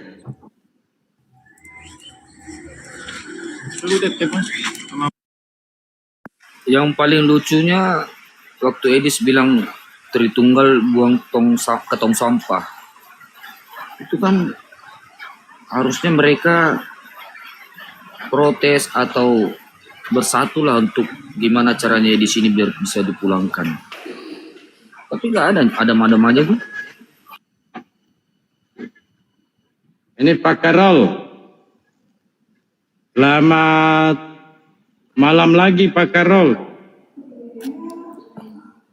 Monitor. Bu Karol. Ibu Karol. Monitor. Enggak sibuk. Monitor Suaminya? Kalau dia Suaminya sudah sarapan. Kalau dia ini Bang Dalbo, denom lain Bang Dalbo, denom kangkungisme ini, kangkungisme. Monitor Jeng Dalbo, Jeng Dalbo saja. Suaminya sudah sarapan deh. Saya pikir sama-sama bersamaan sama suami Jeng Dalbo juga.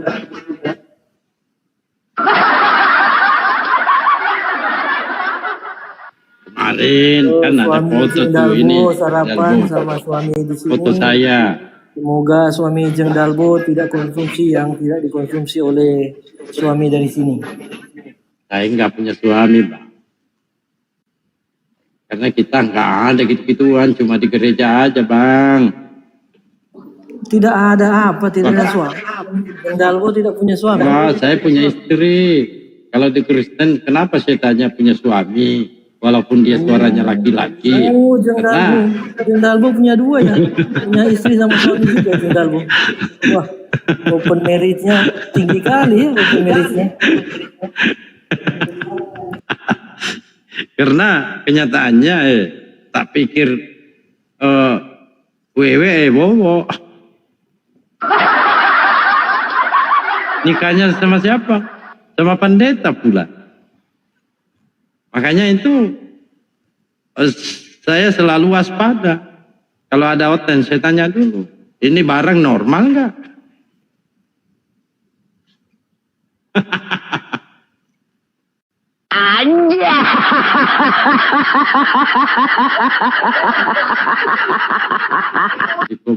Ini bakal cuma banyaknya. Wah, baru-baru Bang Suma berikan narasi Bang.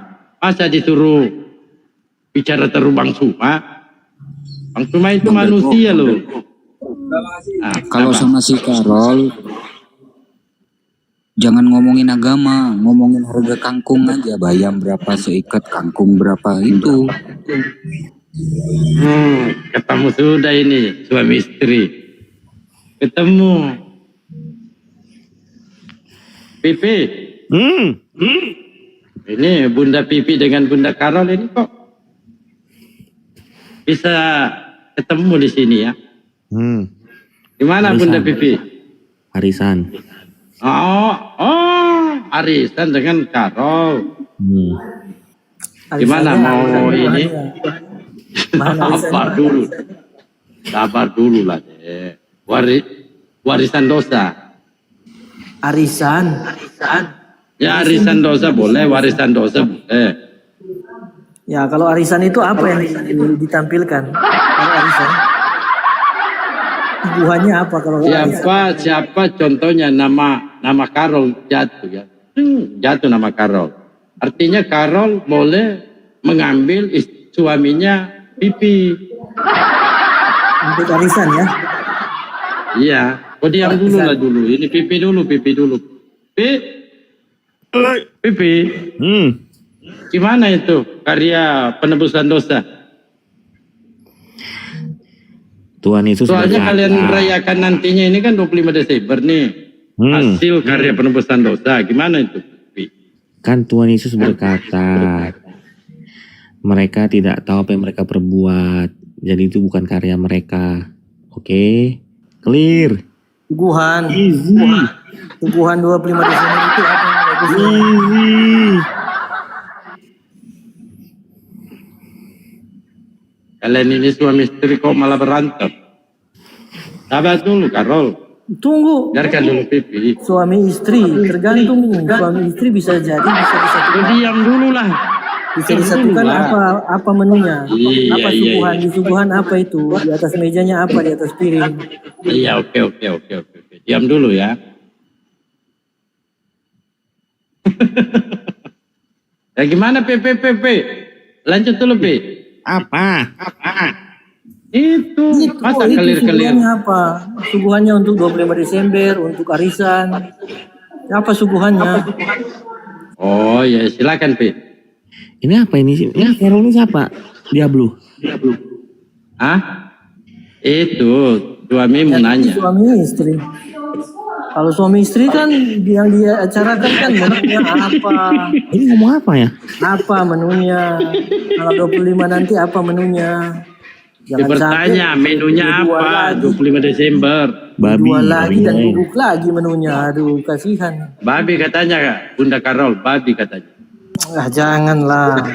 Aku izin. Boleh itu. Biar ada slot buat konten Bang Delbo. Tapi sebelum turun izin tanya Bang Delbo. Silakan. Ada hotel ini 2 biji. Enggak, itu gambar Bang Dalbo itu kok domba geol-geol itu maksudnya apa itu Bang Dalbo? Kan ini domba jantan ini Bang. Biasanya mereka tertarik dengan domba jantan. Ibarat saya ini mau ambil buaya ya. Tentu ini umpannya domba. Itu loh. Paham kan? Oke lah, tapi izin turun ya. Bang Zuma. Ya. Semuanya Bang Dewa. Assalamualaikum warahmatullahi wabarakatuh. Salam. Coba Gurunda, monitor Gurunda. Mungkin Bang Zuma lagi istirahat ya, minum kopi. Kita sedang mempersiapkan YouTube. Mana YouTube-nya? Kau ini mau masuk YouTube pula. Bandewa itu ada Pipi Bandewa. Pada kemana ini Pipi? Terakhir kali Bandewa, saya masuk YouTube. Bang Bayu. Kalau sama saya selalu kabur dia. Belum kita berdua. Dia belum kita berdua. Iya silakan. Dewa hadir, takutnya nanti dia pun begitu kalau sama Dewa. Ntar kalau dulu menurut dia clear, menurut Dewa Player, kan kita berseberangan itu. Betul tidak? Ente mengatakan, janganlah mengatakan jorok, sementara kita Bente itu banyak jorok di situ. Makanya kita tidak salah bilang seperti itu, Pi. Silakan ambil tema aja, Pi. Mau tema apa dengan gua? Terserah. Silakan. Oh, terserah. Baik, kalau begitu kita teruskan aja ya, yang mengenai soal Ulangan 23 nomor 1.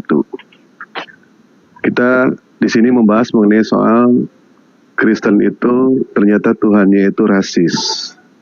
Rasisnya itu contoh di dalam Ulangan 23 nomor 1.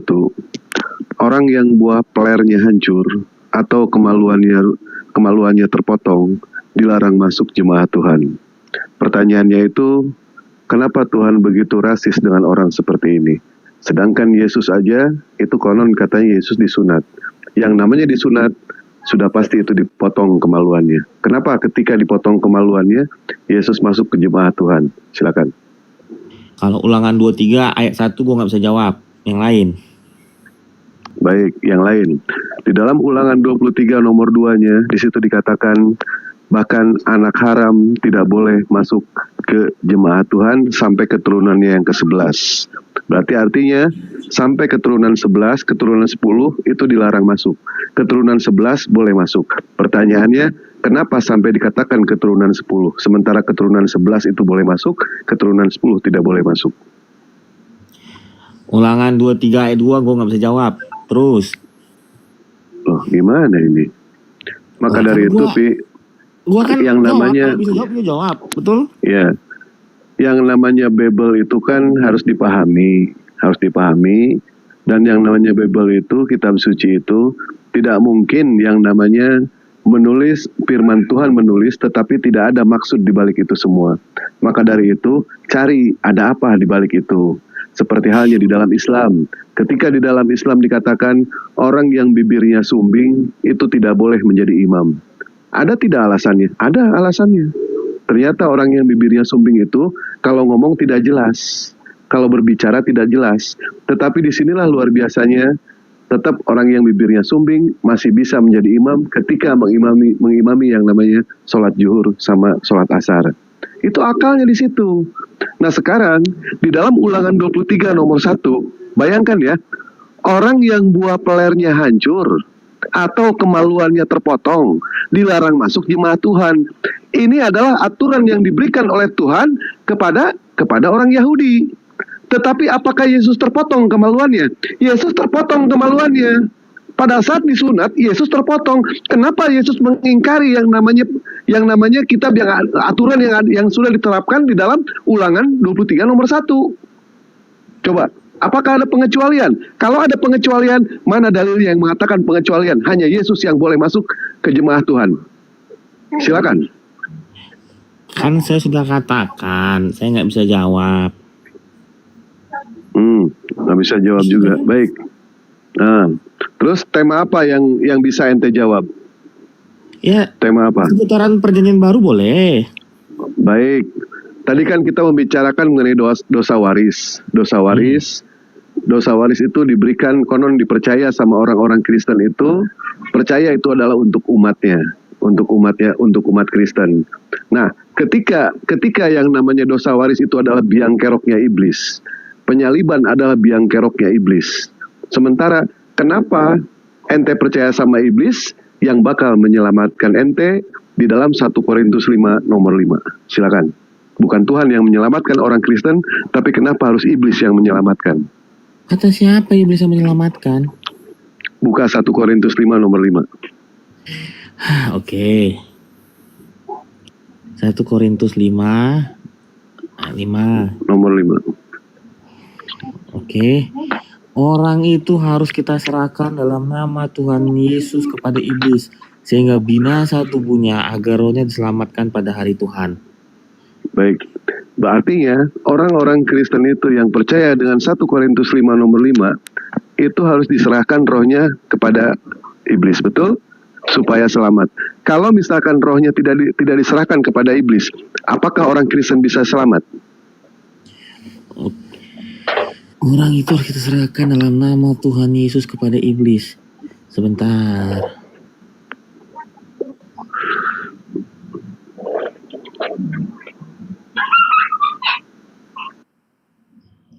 Satu Korintus 5:5 ya. Bentar. Ya, silakan baca satu perikop nggak apa-apa. Satu perikop nggak apa-apa. Gue udah baca semuanya kok. Keras juga nih. Boleh. Diajak gue berpikir. Siap. Memang harus seperti itu. Memang harus berpikir Pi di sini Pi. Karena yang namanya beragama itu kan kita harus kritis Pi. Harus kritis. Jangan percaya dengan yang namanya janji manis yang diberikan, yang disampaikan oleh bapak-bapak gereja. Harus sesuai dengan apa yang tertulis teksnya itu. Karena mereka berusaha untuk yang namanya menghindari dari kitab suci. Kenapa orang-orang Kristen itu pada hari Minggu mereka itu nyanyi-nyanyi, mereka itu jingkrak-jingkrak, mereka tidak melakukan yang namanya pengecekan terhadap Bible? Ternyata alasannya supaya mereka dijauhi yang namanya Bible. Bible supaya jangan sampai dibaca sama mereka. Semakin mereka bodoh, semakin mereka itu kuat keimanannya. Semakin mereka pintar, mereka pasti akan berpikir. Sama seperti ente Pi. Ente sekarang mulai berpikir. Kenapa di dalam Bible itu orang-orang Kristen itu rohnya itu harus diserahkan kepada Yesus dan diserahkan kepada iblis. Kalau tanpa bantuan iblis tentu tidak akan pernah yang namanya selamat. Di dalam 1 Korintus 5 nomor 5 di situ dijelaskan orang itu harus ya. Artinya harus di sini apa? Wajib. Harus kita serahkan dalam nama Tuhan Yesus kepada iblis. Orang itu diserahkan kepada Tuhan atas nama Tuhan Yesus, kemudian serah terima lagi kepada iblis, sehingga tubuhnya itu binasa agar rohnya bisa diselamatkan. Tubuh dia binasa, tetapi rohnya ternyata diselamatkan dan bisa masuk ke dalam surga atas jasa iblis. Silakan. Berdasarkan teks ya. Oke, bentar.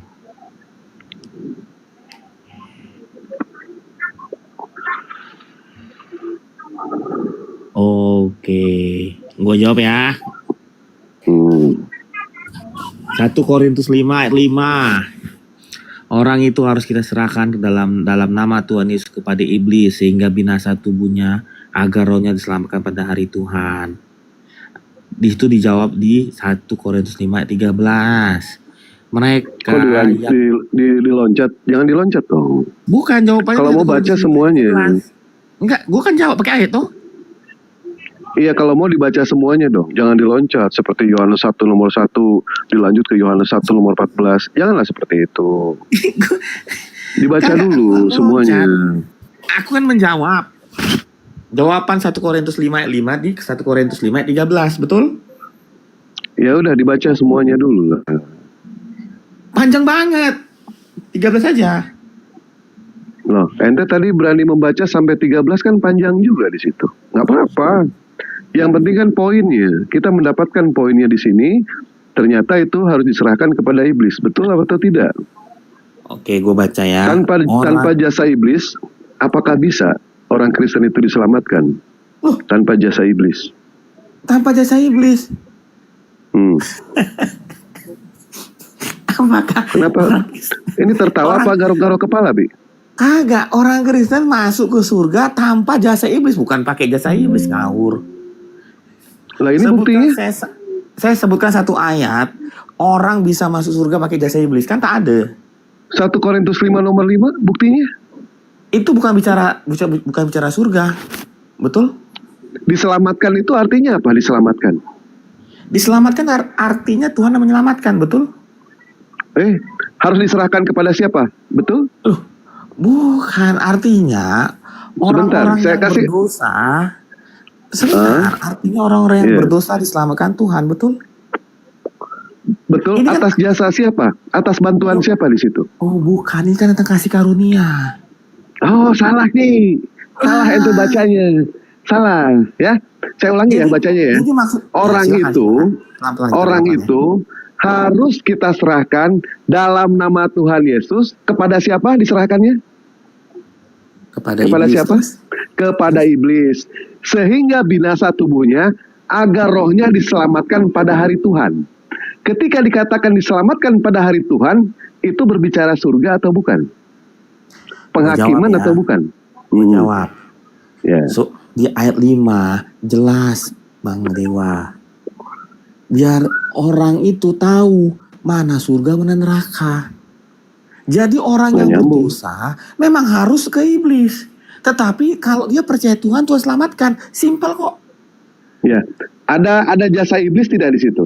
Tak ada. Ya, tak ada di mana. Di sini dikasih tahu. Orang itu harus kita serahkan dalam nama Tuhan Yesus kepada iblis. Kalau orang itu tidak diserahkan kepada iblis, bisa selamat atau tidak? Bisa. Nggak bisa. Dengan darah Tuhan Baik, Yesus. kalau begitu, mana dalilnya? Tidak bisa. Apa?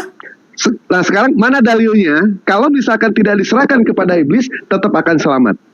Ada tidak? Kalau misalkan ada dalil pembanding yang mengatakan seperti itu, artinya ayat ini salah. Enggak ada yang salah. Nah, berarti kalau ayat ini benar, diserahkan kepada siapa? Kepada iblis, betul? Ayat ini menceritakan tentang kasih karunia. Orang yang berdosa pasti ke iblis, betul? Betul. Mana bisa agar selamat berdosa? tidak? Apa? Supaya selamat tidak? Diserahkan kepada iblis. Allahu Akbar, dibaca. Agar rohnya, bukan atas jasa iblis, agar rohnya. Silakan. Ayo pelan-pelan, silakan. Ini pelan-pelan ya. Orang itu harus kita serahkan dalam nama Tuhan Yesus kepada iblis. Koma. Kepada iblis diserahkannya, betul. Koma. Nah. Sehingga binasa tubuhnya. Tubuhnya binasa. Koma. Ya, artinya orang itu, orang yang berdosa masuk neraka, betul? Ayat ini betul? Betul. Koma. Iya, kalau orang berdosa koma. Terus? Agar rohnya diselamatkan pada hari Tuhan. Artinya kasih karunia Tuhan, betul? Atas jasa siapa? Kok atas jasa siapa sih? Gimana? Gue ulangi pelan-pelan, Bang Dewa, pelan-pelan. Iya, baik, pelan-pelan, baik. Orang itu artinya orang yang berdosa ya, betul?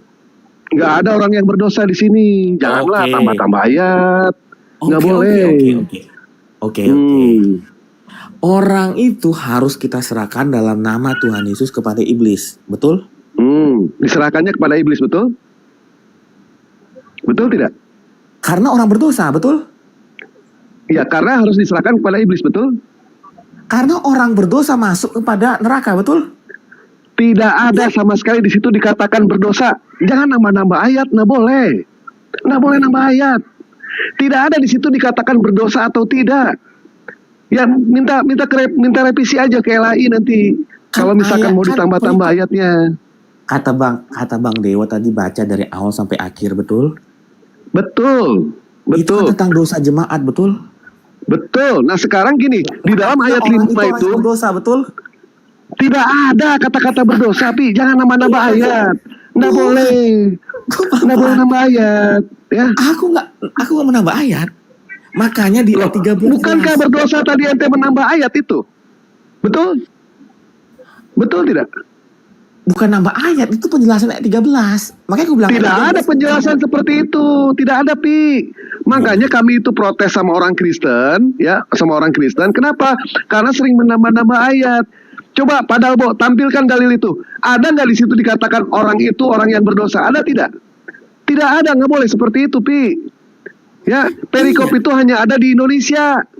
Sementara di dalam kitab lain itu tidak ada yang namanya perikop. Orang itu harus kita serahkan dalam nama Tuhan Yesus kepada iblis. Diserahkannya kepada iblis. Tubuhnya binasa, sementara rohnya diselamatkan pada hari Tuhan. Jadi orang-orang Kristen ini diserahkan kepada iblis itu agar rohnya itu selamat. Apakah tanpa iblis bisa selamat? Tidak bisa. Tidak bisa selamat. Kata siapa? Kata 1 Korintus. 1 Korintus yang mengatakan seperti itu. Itu tentang kasih karunia. Orang yang berdosa. Nggak ada berdosa, Pi. Jangan nambah-nambah, Pi. Jangan nambah-nambah. Selesai. Kita di sini berusaha untuk mendamaikan loh ya antara ente sama Bebel. Tidak ada. Baik, kalau begitu saya tampilkan dalilnya ya. Ada nggak orang-orang berdosa? Sebentar, Pi ya. Iya ya. Sebentar. Bentar. Siap. Coba Iwan Pilah, tolong baca di sini. Orang itu ada nggak dikatakan berdosa? Ada tidak?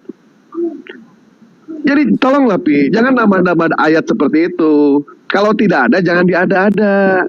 Silakan dibaca, tidak ada sama sekali dikatakan orang itu berdosa. Yang jelas orang itu harus diserahkan kepada Tuhan Yesus, terus dari Tuhan Yesus diserahkan kepada iblis, take over ke iblis. Kalau kita baca Begitu pengertiannya. Kalau kita baca bisa bahasa Inggrisnya, to deliver. Yesus Kristus diutus itu bukan di Manchester. Bukan di Manchester. Beliau diutus itu di Ibrani, dalam bahasa Aramaik, dalam bahasa Ibrani. Ya, orang-orang Kristen itu ketika terjemahan Indonesia itu salah, mereka melarikan yang namanya ke Inggris. Sementara kita tahu Yesus tidak pernah yang namanya diutus ke Jakarta, nggak pernah. Ya, ke Jakarta, maaf, ke Manchester, nggak pernah. Ya, Yesus diutusnya itu dalam bahasa Aramaik. Kalau ente mau mendebat dalil ini, dalil bahasa aslinya. Nah sekarang bahasa aslinya, apakah orang Kristen punya bahasa aslinya? Nggak punya. Kristen nggak punya teks original. Kristen itu adanya itu terjemahan Yunani. Apakah Yunani itu teks original? Bukan. Nggak ada yang salah. Baik, betul. Berarti Kristen itu tidak punya teks original. Punyanya bahasa apa? Punyanya terjemahan Yunani. Karena gini, kalau Bang Dewa tahu, sebelum murid-murid Tuhan Yesus menyebarkan firman Tuhan, mereka datang Roh Kudus, mereka berbicara dalam berbagai macam bahasa. Makanya kami penyebaran firman Tuhan tidak harus satu bahasa. Clear? Coba, mana buktinya? Mana buktinya? Kalau misalkan penyebaran bukan dalam bahasa apapun juga bisa. Mana buktinya? Turunnya Roh Kudus. Dalilnya ada tidak? Dalilnya ada tidak? Ada turunnya Roh Kudus sebelum murid-murid Tuhan Yesus melakukan penyebaran firman Tuhan. Sebentar.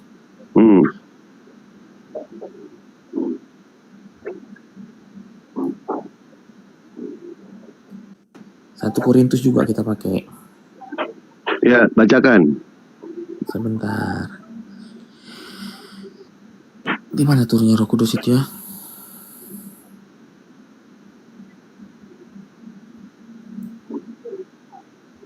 Saya bantu di Matius kalau nggak salah itu ada Pentakosta.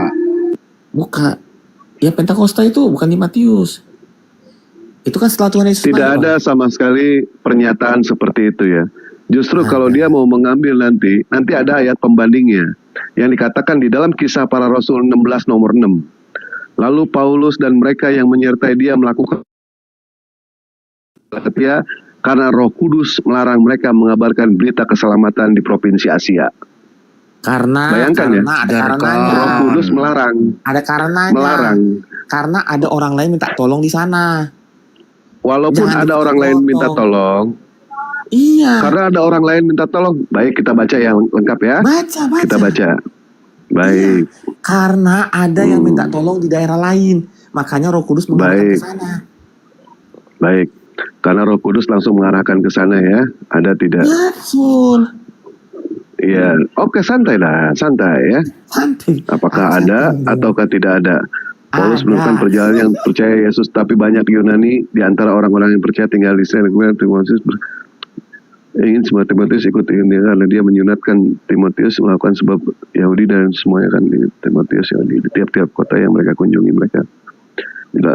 Maka jemaat-jemaat bertambah kuat imannya dan setiap hari mereka bertambah.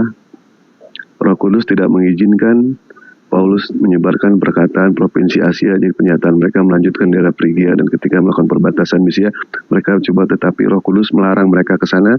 Jadi mereka menerusi Misia dan langsung ketika malamnya diterus suatu penglihatan, dalam penglihatan ini yang melihat seorang Mukania berdiri depannya sambil meminta supaya ia pergi kemudian untuk menolong mereka setelah Paulus. Ini pelarangan, tetap pelarangannya itu ke Asia. Ketika ada orang yang membantu di Makedonia, itu bukan Makedonia, itu bukan Asia. Sementara Roh Kudus itu melarangnya itu hanya ke Asia, nggak boleh. Ente Asia, Indonesia itu Asia, kan? nggak boleh. Nggak boleh. Kenapa di Asia dilarang? Bukan dilarang selamanya, bukan. Mana karena ada nggak? Tolong di daerah lain. Betul. Di daerah Asia atau bukan itu? Saya tanya. Di daerah Asia atau bukan? Di luar Asia kan? Kalau di luar Asia minta tolong ya wajar kalau misalkan nolong. Tetapi Roh Kudus itu mencegah supaya mereka memberitakan Injil itu ke Asia. Artinya Indonesia itu Asia. Tetap itu tidak boleh, ya. Karena pernyataan dari Roh Kudus sendiri yang mengatakan Jangan garuk-garuk kepala. Dilarang Pi. karena ada yang minta tolong di sana. Betul, betul. Sekarang begini, saya diutus sama Bang Juma ke Jakarta. Ada orang yang minta tolong saya ke Bandung. Boleh tidak? Boleh. Orang minta tolong itu boleh. Tetapi Roh Kudus itu melarang memberitakan Injil itu ke Asia. Tidak boleh Injil ini sampai kepada Asia. Indonesia Asia bukan. Indonesia itu Asia. Nggak boleh. Kalau ada orang yang minta tolong, boleh. Boleh. Minta tolong. Tetapi tetap melarang Roh Kudus. Ente menentang Roh Kudus berarti seperti itu. Ya. Menentang sama Roh Kudus. Kita kembali lagi ke masalah yang tadi. Diserahkan kepada iblis. Silakan. Kita bahas lagi ayat yang tadi. Iya, itu tentang Orang-orang- kasih karunia. Tentang kasih karunia. Iya. Ada nggak di situ orang berdosa? Saya tanya. Kalau kita bicara ayat, itu bicara tentang orang itu orang yang berdosa. Saya tanya, di ayat itu ada nggak dikatakan orang yang berdosa? Ada tidak? Semua orang tahu orang itu adalah orang yang berdosa. Saya tanya, di ayat itu ada tidak dikatakan yang berdosa? Di ayat 5. Di ayat itu dikatakan ada tidak? Kalau di ayat yang lain ada. Saya nggak nanya ayat yang lain. Di ayat itu ada atau tidak? Tak ada. Nah, ya sudah beres ya. Orang itu harus kita serahkan dalam nama Tuhan Yesus. Jadi mereka menyerahkan orang itu dalam nama Tuhan Yesus. Kepada siapa diserahkannya? Bukan kepada Tuhan, tetapi diserahkannya kepada iblis. Supaya apa diserahkan kepada iblis? Supaya tubuhnya itu binasa, tetapi agar rohnya itu bisa diselamatkan pada hari Tuhan. Artinya diselamatkan pada hari Tuhan itu adalah hari penghakiman. Hari penghakiman. Arti siapa selamatkan? Ya udah, arti siapa selamatkan? Orang itu, orang Kristen. Orang Siapa yang Kristen. menyelamatkan? Siapa yang menyelamatkan? Yang menyelamatkan atas nama Tuhan Yesus kepada iblis. Yang menyelamatkan siapa? Yang menyelamatkan atas nama Tuhan Yesus kepada iblis. Kepada iblis. Tuhan Yesus Diserahkan berarti dia. selamatkan kami dari iblis, betul? Bukan diselamatkan dari iblis, bukan. Bukan. Kok ayat dipelintirkan ya? Orang Kristen ini nggak bisa bahasa Indonesia ente ya?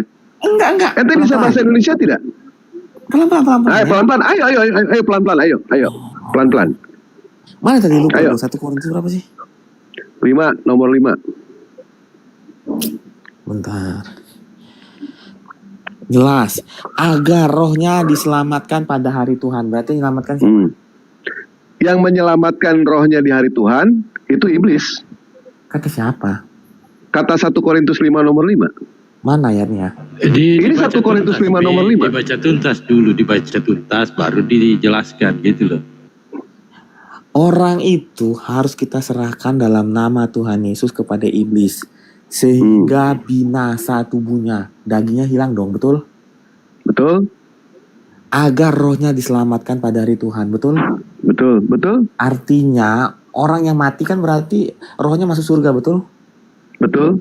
Ya sudah, berarti yang menyelamatkan dia siapa? Tuhan kan, betul? Iblis. Kok iblis lagi? Orang telah diselamatkan. Kan diserahkan, baik, diserahkannya kepada siapa? Diserahkannya kepada siapa? Diserahkannya kepada siapa? Dagingnya, daging. Saya nanya diselamatkan kepada siapa? Emang di surga ada daging? Saya tanya, sebentar sebelum masuk ke sana. Saya jawab. Yang Baik, diserahkan tuh diserahkan daging, betul? kepada siapa? Kepada Yang diserahkan siapa? apa? Yang diserahkan apa? Orang itu. Yang diserahkan apa? Daging, betul? Betul. Oke, berarti dagingnya hanya binasa tetapi rohnya selamat, betul? Betul. Berarti masuk surga, betul? Betul. Ya sudah, selesai. Yang diserahkannya kepada siapa? Betul? Diserahkannya kepada siapa? Ya kepada iblis. Terus kenapa? Nah, kalau tidak ada jasa iblis, bisa nggak rohnya selamat? Kalau tanpa jasa iblis, tak ada jasa iblis di situ. Loh, kalau misalkan tidak ada jasa iblis, jelas tidak selamat. Karena ini harus diserahkan kepada iblis. Jadi, orang itu diserahkan dalam nama Tuhan Yesus. Kemudian, setelah mereka menyebutkan nama Tuhan Yesus, mereka serahkan kepada iblis. Diserahkan kepada iblis. Setelah diserahkan kepada iblis, tubuh mereka itu akan binasa. Tubuh orang itu agar binasa. Agar apa? Agar rohnya diselamatkan dari hari Tuhan. Atas jasa siapa? Atas jasa iblis. Kalau tidak diserahkan kepada iblis, apakah bisa selamat? Tidak bisa.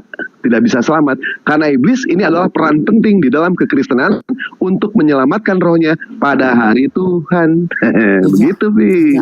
Ya. Kapan iblis ada peran penting?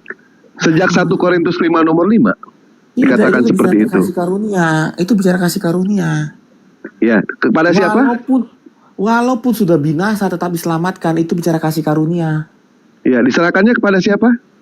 Iya, namanya orang berdosa kayak iblis lah, gimana sih? Nggak ada berdosa, Pi. Jangan nama-nama dalil lagi. Nggak boleh seperti itu, ya. Nggak boleh. Diserahkannya kepada siapa?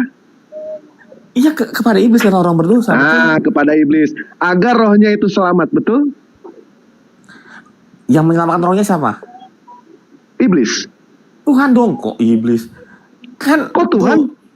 Kan iblis ambil daging, betul? Tuhan ambil roh, betul? Oh, nggak ada kayak gitu, nggak ada. Jangan ngarang-ngarang kayak gitu. Antara roh dan daging itu semua diserahkan kepada iblis. Kata siapa? Semuanya diserahkan dulu. Kata 1 Korintus. Mana rohnya diserahkan? Ini. Mana ini. rohnya? Orang itu harus diserahkan dalam nama Tuhan Yesus kepada iblis. Saya tanya, ketika diserahkan kepada iblis, hanya jasadnya saja atau dengan rohnya? Hanya jasadnya saja. Nggak ada pernyataan seperti itu. Jangan nama-nama dalil. Jangan nama-nama dalil. Artinya ketika diserahkan kepada iblis itu satu paket, semua diserahkan. Semua diserahkan kepada iblis. Yang binasa Yang binasa apa? Tubuhnya binasa. Betul? Rohnya selamat nggak? Rohnya selamat. Yang selamatkan siapa? Iblis. Kok iblisnya selamatkan lagi? Aduh, bingung gua. Ya udah kalau bingung berpikir aja di situ, Pi. Ya. Kita kan di sini berdasarkan dari apa yang tertulis di dalam Bible. Bible mengatakan seperti itu, saya nggak keluar dari konteks. Nggak ada keluar dari konteks. Tapi ente menambah-nambah konteks. Untuk apa menambah konteks itu? Menutupi yang namanya kebodohan. Yang namanya kebenaran itu tidak bisa ditutupi dengan kedunguan, Pi. Nggak bisa.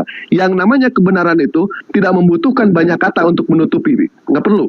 Yang namanya kebenaran itu hanya membutuhkan sederhana. Kata sedikit, sederhana. Tapi yang namanya kebodohan itu ditutupi dengan puluhan, ratusan, bahkan jutaan kata. Untuk apa tujuannya? Untuk menutupi yang namanya kebodohan. Terbukti ya, bahwa ente berusaha untuk menutupi. Orang itu, orang berdosa, ternyata tidak ada sama sekali. Di sini jelas dalilnya dikatakan, orang itu harus diserahkan kepada Yesus, diserahkan dalam nama Yesus, kemudian diserahkan dalam nama Yesus, diserahkan lagi kepada iblis. Yang berjasa siapa di sini? Yang berjasa adalah iblis. Kalau misalkan tidak diserahkan kepada iblis, apakah rohnya itu selamat? Tidak akan selamat, Pi, rohnya. Tidak akan selamat. Maka iblis itu adalah peran penting, Pi, dalam kekristenan itu. Dosa waris, biang keroknya itu adalah iblis. Dosa waris. Dosa waris itu dari iblis, Pi, biang keroknya. Penyaliban itu biang keroknya iblis. Dan penyelamatan itu pun sama atas jasa iblis. Akui, Pi, apa yang tertulis. Kita cuma membaca di sini. Tidak berasumsi seperti ente yang mengatakan seperti itu. Assalamualaikum, Pak Ustaz Tata. Ya udahlah, thank you semuanya gue turunnya. Selamat pagi. Jangan. Serah. Oh, cuma ngucapin salam, Pi. Kok ngucapin salam aja mau diteruskan nggak apa-apa, Pi. Ucapin salam ke Pak Tata. Gimana ini?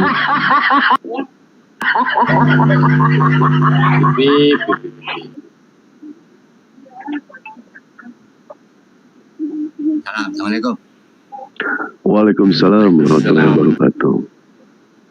Susah ya orang Kristen itu diajak untuk jujur ya ketika berdiskusi. Mereka berusaha untuk menutupi yang namanya kejujuran, berusaha mengalahkan yang namanya kejujuran. Kita tahu pada saat berdiskusi, yang namanya kejujuran itu bisa dikalahkan, tetapi tidak akan pernah bisa disalahkan. Yang namanya kebohongan, apakah bisa menang? Kebohongan bisa menang, tapi tidak akan bisa yang namanya dibenarkan. Seperti itu. Ya, lanjut Bang Tata. Gurunda kemana Gurunda? Lagi mandi katanya. Mandi. Siap-siap mau jalan. Pak Edi, selamat pagi. Siang. Edison.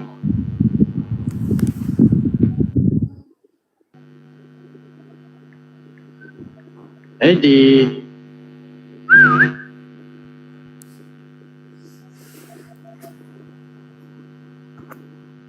Waduh.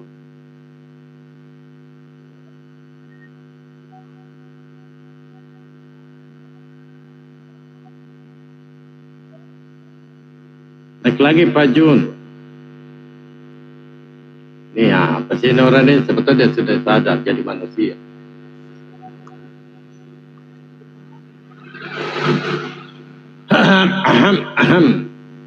Ini aja tuyulnya selalu bola balik.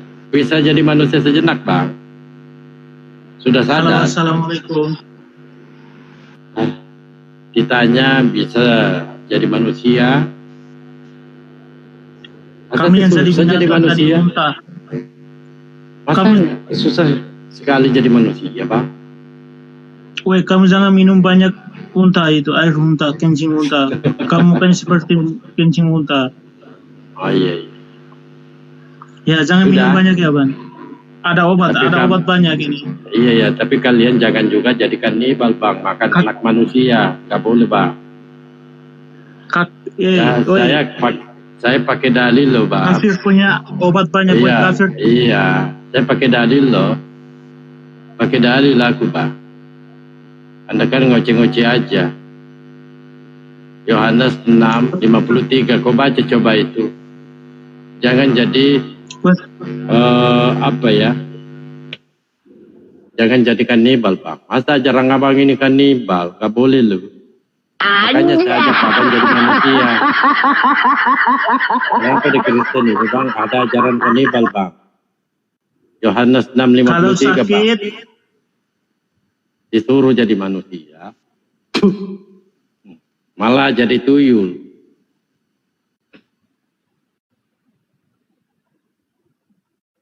Hotel. Dia selalu minta naik aja yang kita main-mainkan. Apa ya saya mau tanya Ustaz? Ustaz.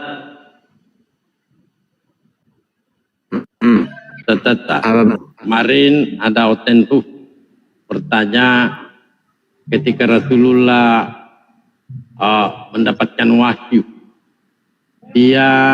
beliau mau menjatuhkan dirinya di atas bukit. Narasi Oten, nabimu mau bunuh diri. Gimana itu Ustaz untuk menjelaskan itu? Silakan Ustaz. Saya udah teliti hadis itu.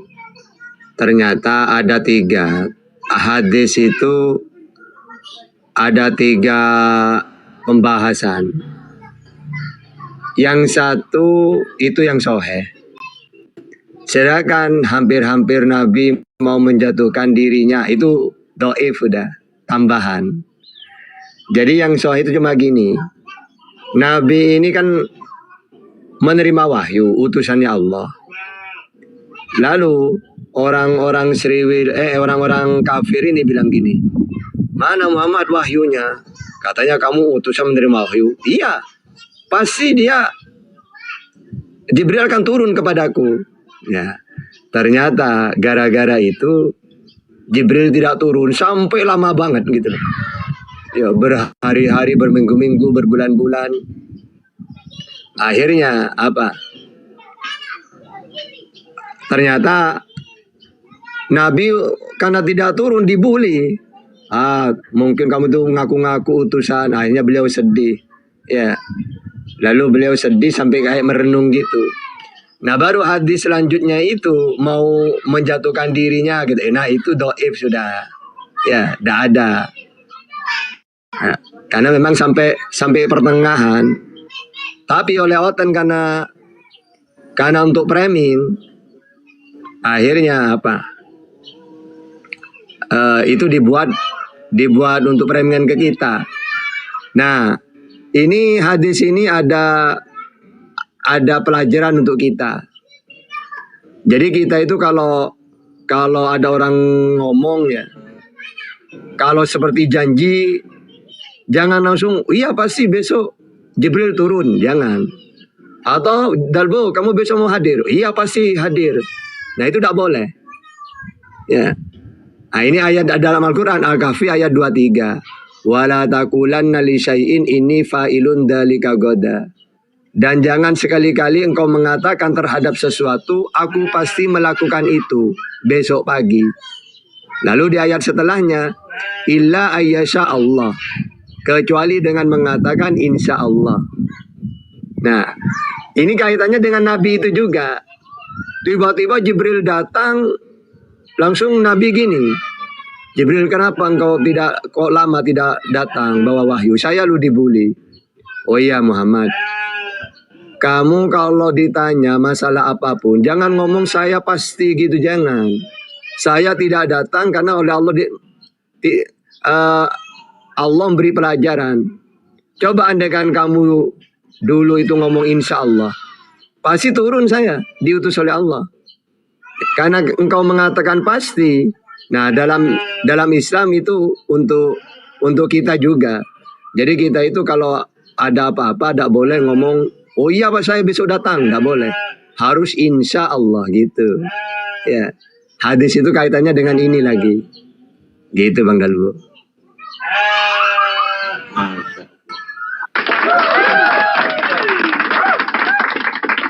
Yang ngeten di bawah ya mau nanya, taping aja. Kalau takut naik. Atau Islam mendengarkan subhat mereka, ya mau tanya ya typing aja, typing. Atau mau naik silakan.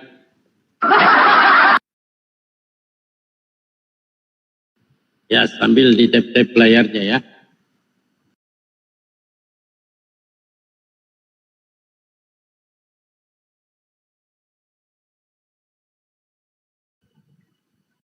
Jadi hadis itu ada tambahannya ya, Ustaz ya. Dia adoi lemah-lemah.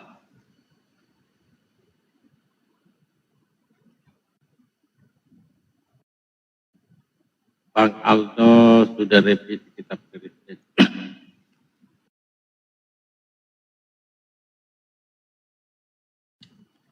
Mereka nggak pakai itu Pak. Kitabnya apa ya, Aldo Pesita ya, nggak pakai mereka.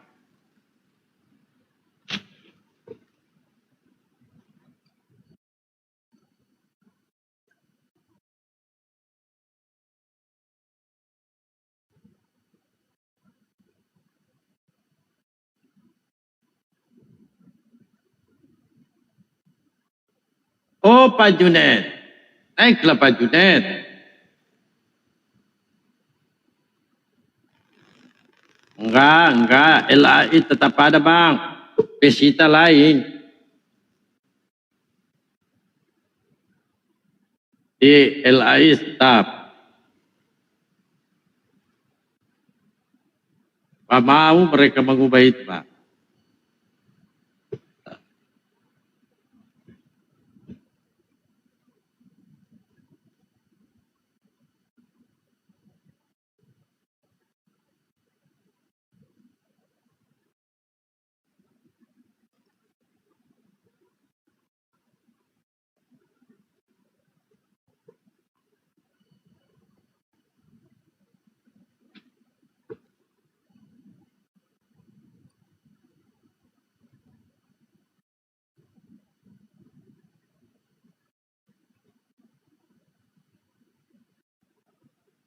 Hah?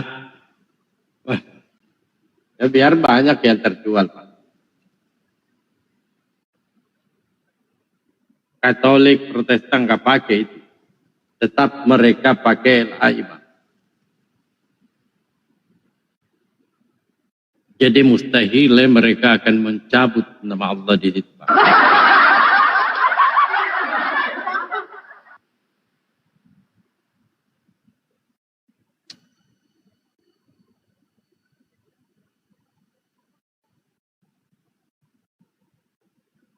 Iya. Karena kata Allah yang ada di Bible mereka itu sudah apa ya, menjadi darah daging. Itu kau coba lihat PT saya. Ketika tidak ada kata Allah, ngamuk katanya.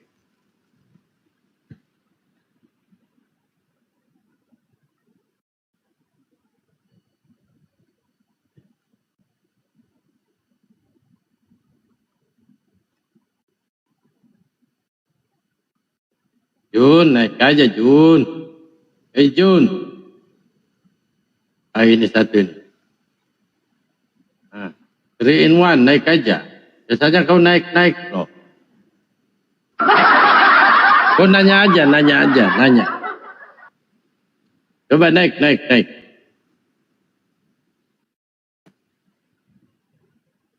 Enggak hilang Bang. Cuman beda-beda mereka punya versi.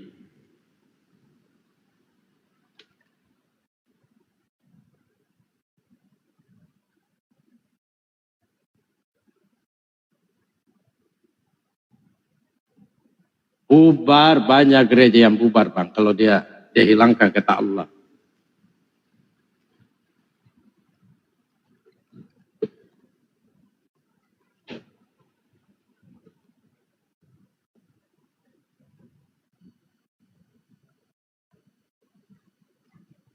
Dari hotel dulu dah.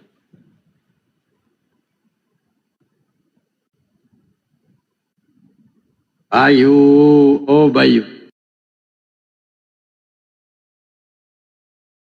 Waalaikumsalam warahmatullahi wabarakatuh.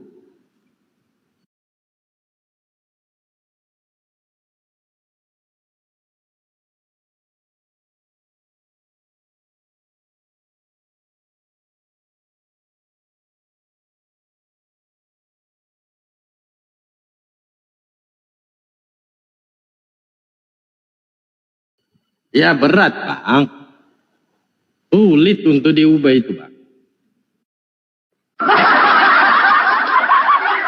Tapi jemaat-jemaat lain sudah paham.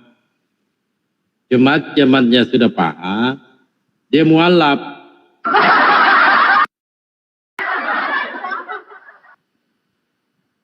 Hotel ini pada kemana ya? Tadi ada 2. Turun sudah. Junedi turun juga. Coba saya cari dulu ya. Kau tanya aja, naik aja, bertanya aja. Jadi jangan ngeyel. Ini apa?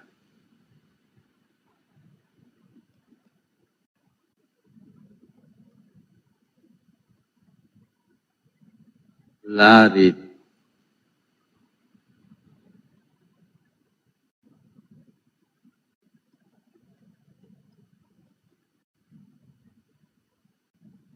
Mana lagi ya?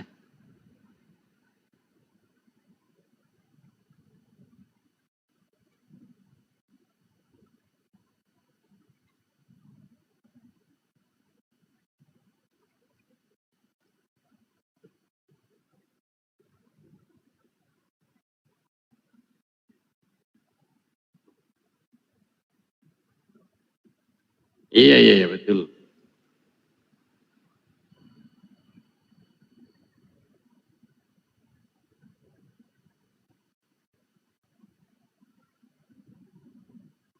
Ada kemana checklistnya ini?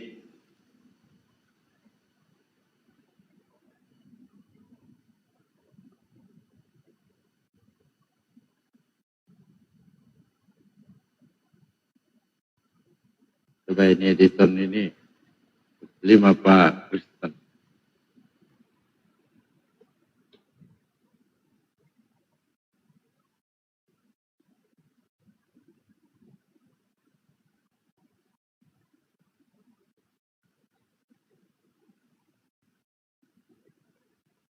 Begini lagi Ustaz. Tertata. Ya. Pertama kali ini preminoten. Wahyu yang pertama kali yang sampai kepada Rasulullah itu melalui mimpi. Sehingga menggigil, berselimut. Silakan Ustaz. Enggak, maksudnya hadis itu Nabi sebelum menerima wahyu di Gua Hiro itu melalui mimpi yang sempurna. Maksudnya ini sebelum menerima wahyu. Maksudnya sempurna itu apa? setiap mimpi kenyataan besoknya gitu loh. Itu awal-awal sebelum Nabi diutus. Tanda-tanda itu melalui mimpi gitu loh. Mimpi yang jelas. Maksudnya peristiwa-peristiwa di dalam mimpi itu kenyataan besoknya gitu loh. Lalu lama-kelamaan Nabi bertahanus itu. Lalu nerima wahyu, langsung Jibril itu datang. Maksudnya gitu, itu permulaan wahyu gitu loh. Maksudnya tanda-tanda sebelum Nabi di bertahanus itu. Artinya tanda-tanda dulu ya. Iya. Ya, paham. Catatannya artinya diberikan dulu tanda-tanda supaya ketika menerima wahyu gak kaget. Waalaikumsalam. Nah, ada lagi Ustaz yang seringkali mereka dulu datanya ya.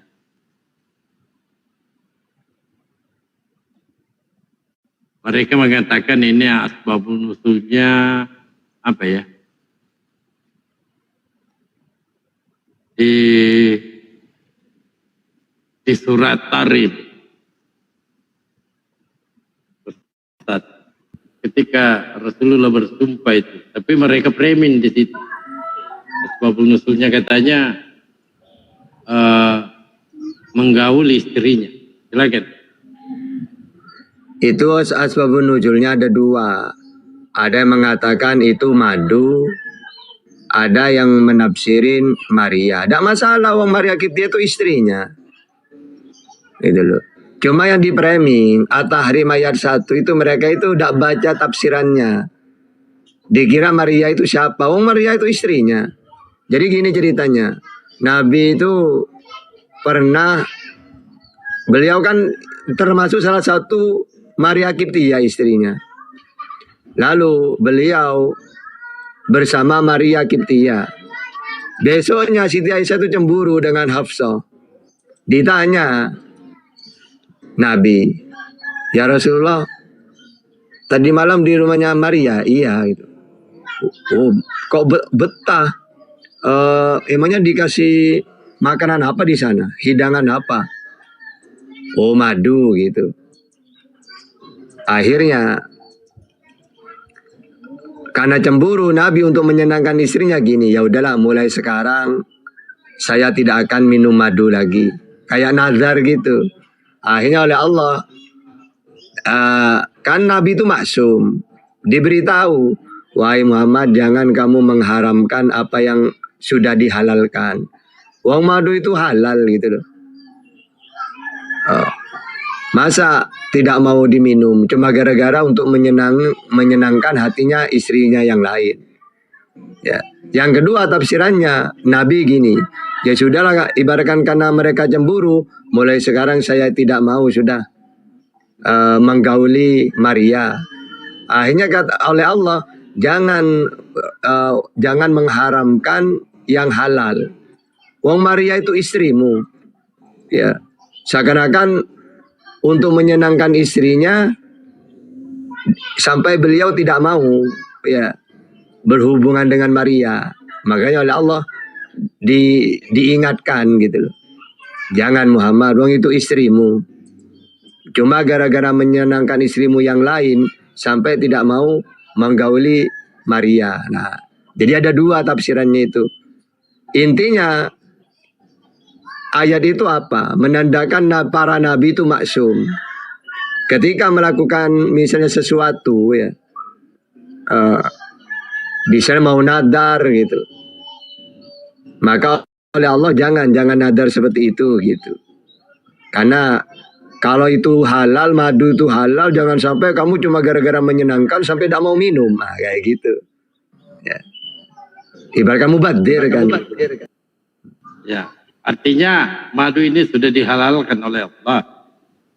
Sedangkan Rasulullah tidak mengharamkan, tetapi dia bersumpah tidak meminumnya lagi, Ustaz ya. Iya gitu. Oleh Allah jangan dicegah gitu. Tidak usah kayak gitu. Cuma gara-gara menyenangkan istrimu gitu. Sampai tidak mau minum, ibaratkan gitu.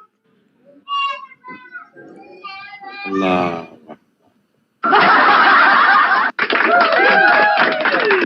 Ya, teman-teman tap layar dulu ya. Tap layar.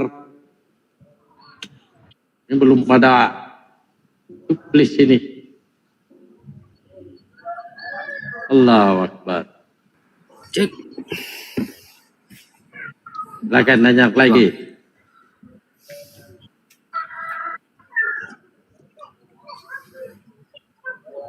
Waduh, Ustaz Tata di atas. Assalamualaikum, Bos Ustaz Tata. Waalaikumsalam warahmatullahi wabarakatuh. Gimana lanjut? Ustaz, saya mau bertanya ini mengenai sholat qodok.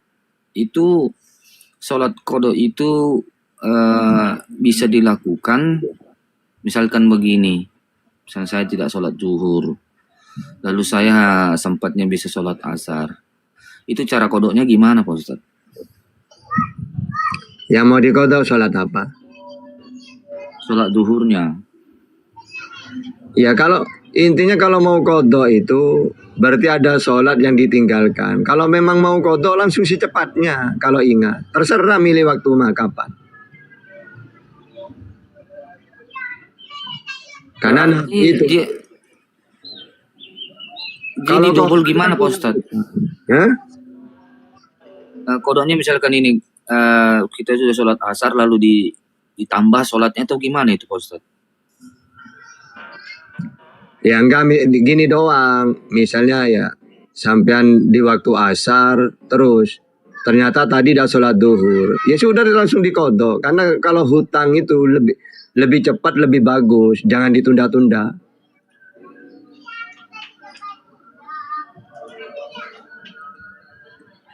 Sama dengan Rasulullah itu. Rasulullah kan pernah pas subuh itu waktu malam ya perkiraan mungkin jam 12 ke atas. Lalu Rasulullah bilang ke sahabat, sahabat siapa yang mau jaga-jaga jangan tidur takut kebablasannya. Subuhnya takut tidak bangun. Ada satu sahabat bilang gini, saya ya Rasulullah, silakan yang lain tidur biar saya yang tidak tidur. Nanti kalau subuh tak bangunin. Akhirnya tiba-tiba Rasulullah bangun, matahari sudah keluar. Kaget Rasulullah. Langsung bilang ke sahabat yang tadi itu, kamu itu gimana? Katanya tidak mau tidur. Iya ya Rasulullah, ternyata saya tertidur juga. Ya sudah, ambil wudhu. Langsung sholat beliau. Itu. Padahal matahari sudah terbit, sudah ibaratkan subuh itu hilang sudah waktunya. Maka langsung dikodok oleh Rasulullah langsung gitu.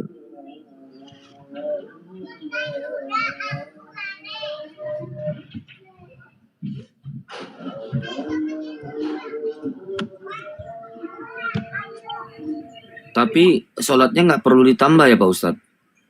Apanya ini? Niatnya saja. Ya tetap sholatnya tetap. Kalau duhur yang 4 rakaat. Iya kalau jamak. Kalau jamak itu kan ada jamak dengan qashar. Kalau jamak itu mengumpulkan waktu. Ya waktu duhur ditaruh di asar. Namanya jamak takhir. Ya. Kalau qashar meringkas 4 rakaat menjadi 2 gitu.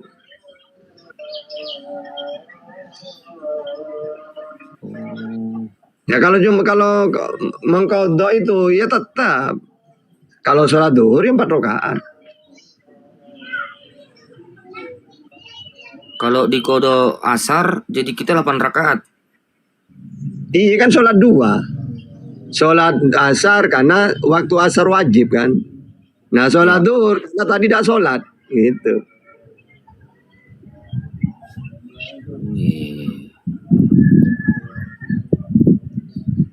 Makasih Pak Ustadz.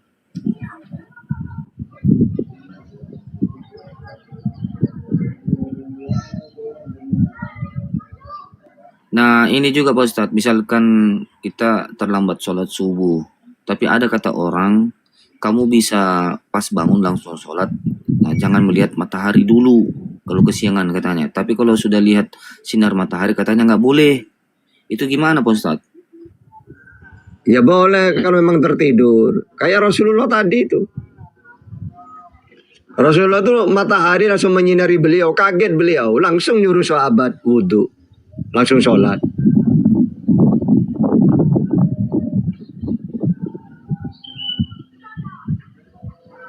Setahu saya sholat asar gak boleh dikodok. Kodok itu sholat semuanya dikodok 5 waktu itu. Kan kodok itu meninggalkan sholat karena tertidur misalnya. Waktu sholat, sekarang saya duhur ya, tidur saya, bangunnya asar. Ya harus dikodok. Sholat apapun ya gitu kalau 5 waktu, kalau ditinggalkan. Oh, berarti dikerjain dulu. Misalkan begini Pak Ustadz, saya terlupa sholat zuhur. Yang dikerjakan utama itu pas dimasuk asarnya, sholat asarnya, baru di sholat zuhurnya, atau sholat zuhurnya dulu, baru sholat asarnya. Iya sama dengan jama' itu. Kalau jama' itu misalnya duhur dengan asar, ulama beda pendapat. Ada yang mengatakan asar dulu karena di waktu asar. Ada yang mengatakan duhur sesuai dengan urutan gitu. Tinggal dipilih terserah yang mana. Cuma kalau mengkodok itu kalau memang tidur asar ya asar aja dulu. Terus kodoknya karena saya tadi meninggalkan sholat. Saya boleh nanya nggak Ustaz? Izin, saya boleh nanya nggak soal itu? Nggak mau. Jadi kan kita zuhur asar digodok. Kalau saya lebih memilih yang zuhur dulu terus asar. Kenapa? Karena habis asar kan nggak ada lagi sholat. Sholat apa itu? Jama' apa kodok? Kita ngelakuinnya di asar itu ngelakuinnya. Yang nggak ada sholat itu kan ba'diyahnya maksudnya kan ya? Iya, setelah itu. Jadi kalau saya umpamanya nggak sempat zuhur kan langsung ke asar tuh. Nah itu saya ngerjain zuhur dulu baru asar. Karena kalau kita udah ngerjain sholat asar, setelah asar kan nggak ada di waktu ini di waktu asar ya. Jadi setelah asar kan nggak ada lagi sholat kan? Begitu nggak? Iya, kalau masuk sholat yang tanpa sebab. Karena ada sholat tuh waktu kapan pun boleh. Kayak sholat tahiyatul masjid. Mau 1000 kali masuk disunatkan sholat. Walaupun kapan pun itu. Atau karena ada orang jenazah meninggal. Kapan pun boleh. Ada waktu itu yang makruh untuk melakukan sholat. Yaitu terbitnya matahari atau terbenamnya matahari. Makanya kalau maghrib gak ada qobliyah. Karena saat itu kan matahari terbenam. Kalau subuh gak ada ba'diyah. Karena kan berhubungan dengan matahari mau terbit. Kalau asar? Kalau asar, karena matahari mau terbenam. Tidak ada ba'diyah, qobliyah ada. Kalau maghrib kebalikannya. Qobliyah gak ada, ba'diyahnya ada. Gitu. Iya. Ya itu maksudnya. Kalau ditanya, karena waktu yang dimakruhkan itu matahari terbit atau terbenam. Karena itu katanya ibadahnya orang Wahyudi katanya. Iya. Oke lanjut. Nah itu Pak Ustadz, ada nggak dalilnya itu? Karena banyak ini yang mengatakan kalau kamu terlambat bangun, ketiduran karena ketiduran dari sholat subuh, sehingga kamu tidak sholat subuh, kamu langsung bangun. Tapi kalau jangan lihat dulu matahari katanya, kan buka dulu jendelanya. Katanya kalau dilihat nggak bisa lagi katanya. Saya bilang loh. Benar nggak itu Pak Ustadz? Ya enggak, kalau hadis itu justru Rasulullah itu bangun gara-gara matahari menyinari beliau, kaget beliau, langsung qadha beliau, langsung nyuruh sahabat untuk sholat. Ya kalau nggak lihat gimana kita mau tahu ini sudah habis apa enggak waktunya gitu. Gak ada, pokoknya kalau sudah ditinggalkan mau qadha itu intinya langsung segera lakukan. Untung saya bertanya, makanya itulah Islamnya enaknya harus bertanya kepada orang yang tepat. Astagfirullah.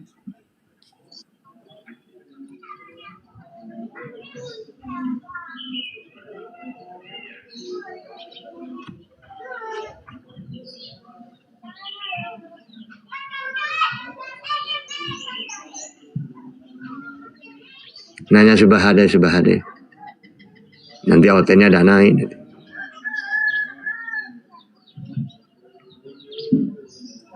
Itu mengenai Isra Miraj Pak Ustadz. Karena kadang OT Tenggiri ini mengatakan bagaimanakah mungkin nabimu itu bisa naik ke langit? Siapa yang menyaksikan katanya? Oke.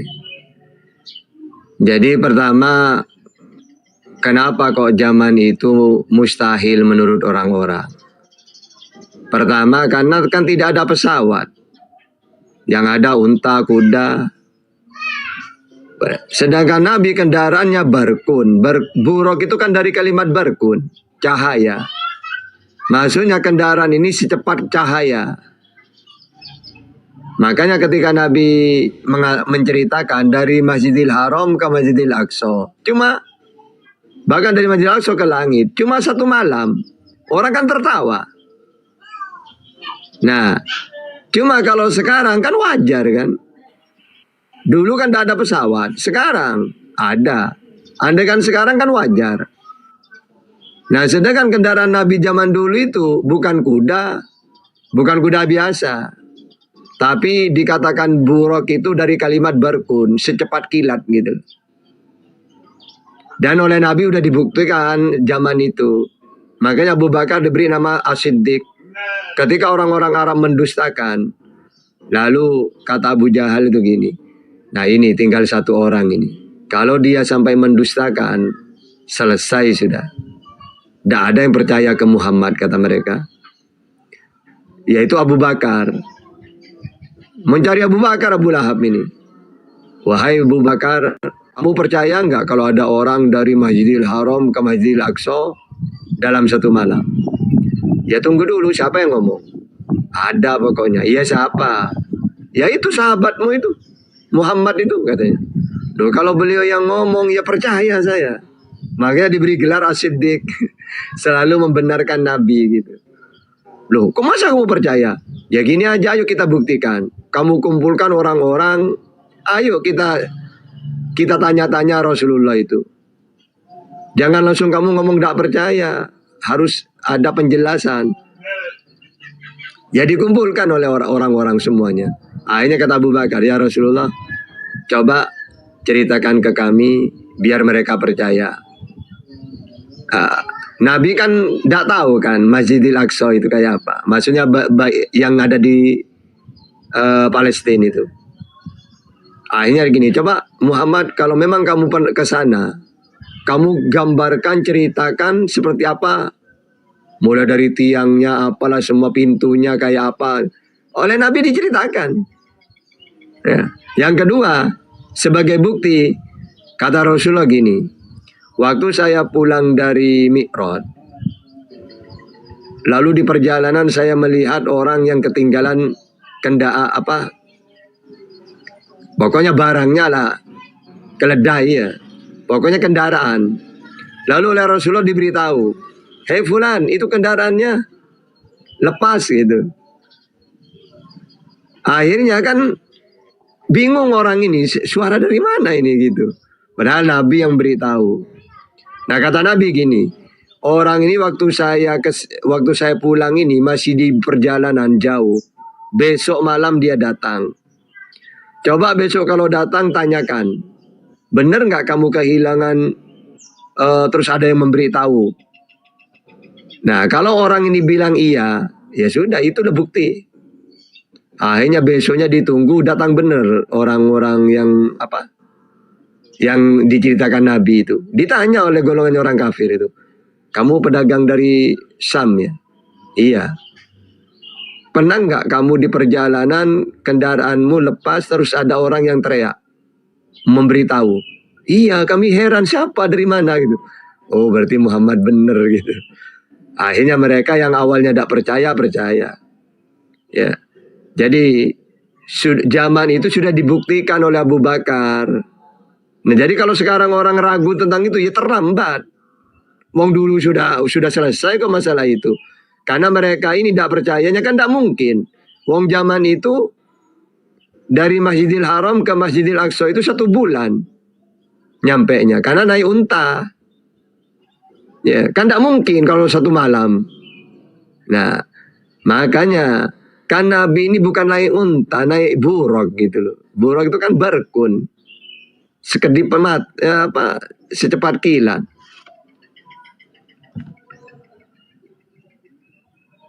Makanya ayatnya subhanalladzi asra bi abdihi lailan. Maha suci Allah yang memberangkatkan kan? Yang memperjalankan. Nah kalau Allah yang memperjalankan, mau 1 detik, mau tidak jalan sendiri. Kecuali Nabi sendiri. Oh saya diperintah Isra Mi'raj. Berangkat naik unta misalnya. Baru. Uang ini Allah yang memperjalankan. Subhanalladzi asra bi abdihi lailan minal masjidil haram.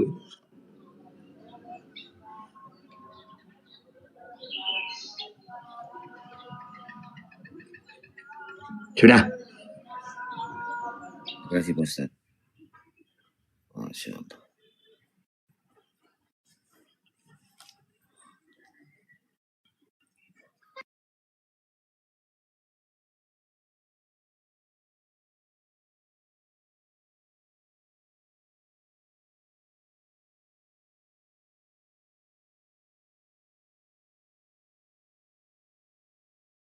Sudah.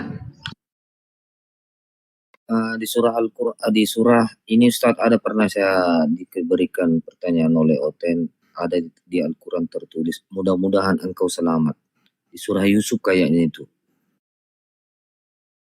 itu Oten mengatakan kenapa kalau memang Islam itu dijamin selamat, kenapa di sini tertulis mudah-mudahan engkau selamat? Kalau mudah gini loh, dalam Islam itu ilmu nahwu ya. Ada tamanni, ada taroji. Jadi kalau tamanni itu sesuatu yang tidak mungkin terjadi. Ibaratkan gini, ada orang rambutnya putih ubanan. Lalu dia mengatakan, mudah-mudahan rambutku hitam lagi. Ya tidak mungkin. Kalau kecuali disemir gitu loh. Kalau taroji, sesuatu yang bisa terjadi. Ya, misalnya apa ya? Yang bisa terjadi itu. Ya pokoknya sesuatu yang bisa terjadi. Apakah itu gini? Mudah-mudahan habis ini Oten mau naik. Kan bisa terjadi kan? Kan mereka nyimak di bawah. Siapa tahu ada yang naik mudah-mudahan. Itu bukan mustahil itu. Nah makanya dalam Islam itu keselamatan itu kenapa kita tidak boleh? Apakah kamu selamat? Ya gak boleh kita langsung iya. Kenapa gak boleh? Wong saya masih hidup. Begitu juga orang Oten. Kita tidak boleh. Menurut kamu mereka Oten ini yang sering dialog sama Bang Juma, sama kamu pasti neraka enggak? Gak boleh iya. Iya jangan. Wong mereka masih hidup juga. Ya siapa tahu mereka 1 bulan lagi, 1 tahun atau 10 tahun kemudian mu'alaf kan kita nggak tahu. Maka selagi kita hidup tidak boleh ngomong pasti itu.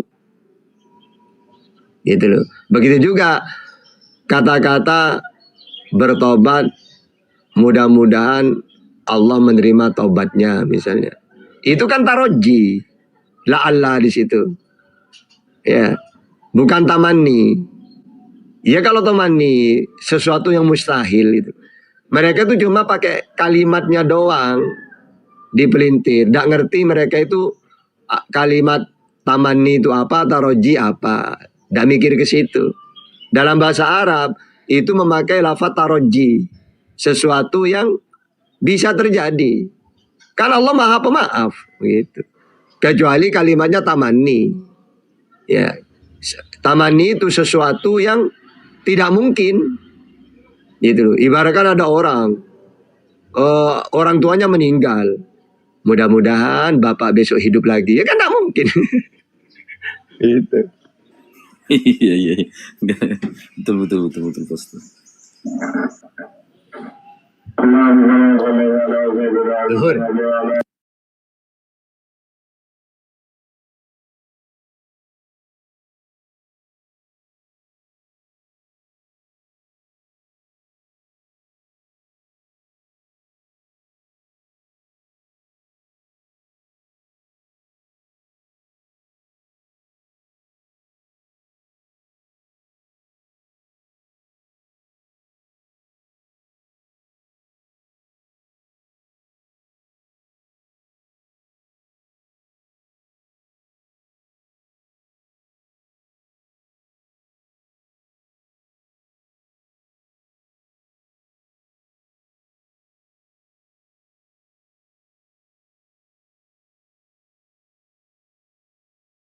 Ya, teman-teman Kristen yang ingin berdiskusi, silahkan ajukan permintaan. Anda akan dilayani dengan baik. Ya, Anda akan kami jamu dengan baik jika Anda sopan.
Panas tapi. Pak Daud, selamat malam. Halo.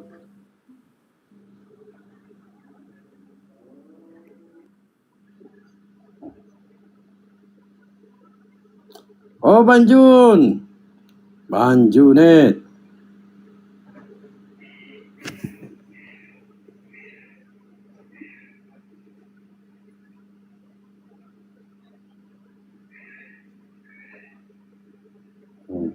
Siapa ini minta naik?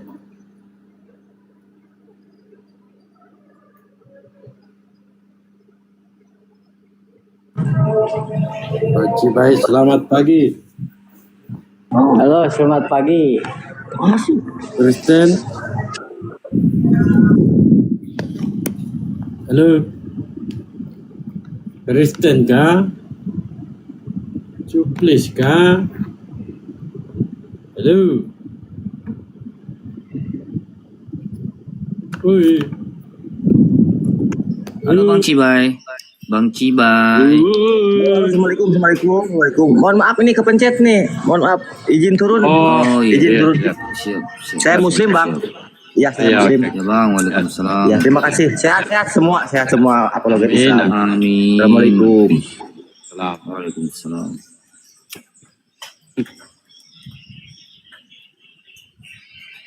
Ada kemana hotel ya? Itu aja yang naik di Junedi. Mereka mempersiapkan, mempercantik rumah, mencari pohon-pohon Natal untuk dihiasi di rumah Bang Dalbo, mempercantik gereja, mengumpulkan dana untuk menyambut hari kelahiran Tuhan. Kenapa harus pohon yang dihiasi, bukannya kandang? Kandang juga Bang. Karena nanti hari peragaan hari kelahiran Tuhan itu ada dramanya nanti. Oh, ada Baik di filmnya gereja. gitu. Iya, saya dulu salah satu pelakunya. Peranmu apa dulu? Oh, saya dulu Menjadi pelaku Hansip itu. Romawi. Hah? Enggak. Jadi apa? Atau jadi Paulus? Dari malaikat dulu saya. Ternyata Bayu ini mantan malaikat, guys.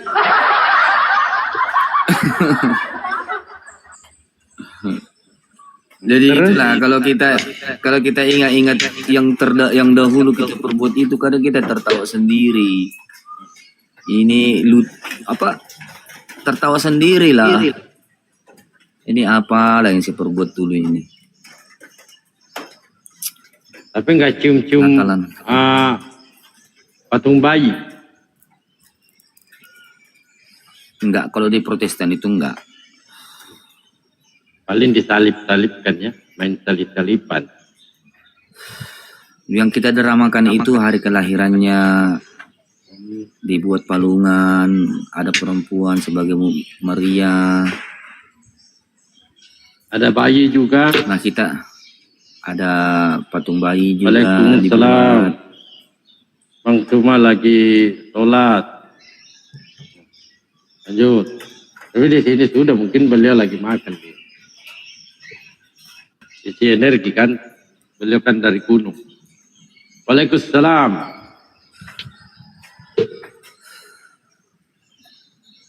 Lanjut Bayu, cerita dulu pengalamanmu.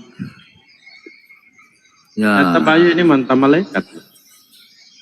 Iya, saya dulu mantan malaikat. Saya punya tongkat dulu itu dihiasi. Tongkat ajaib. Tongkat ajaib.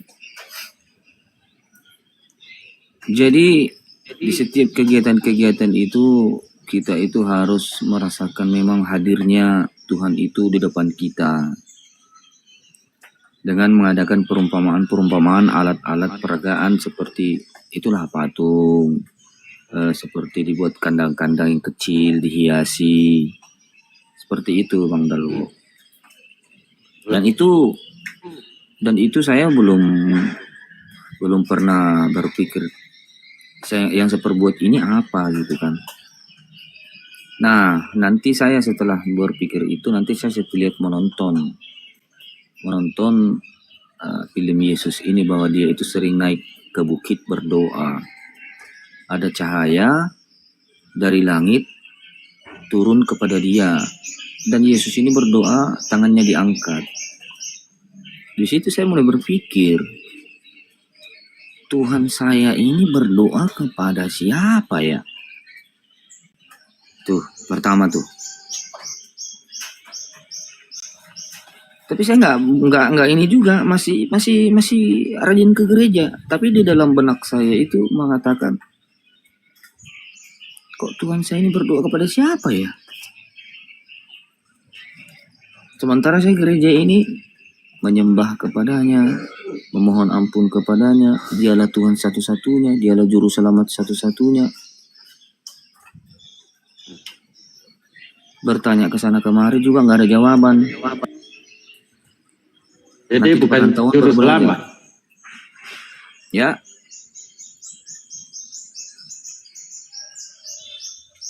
Gimana Bang?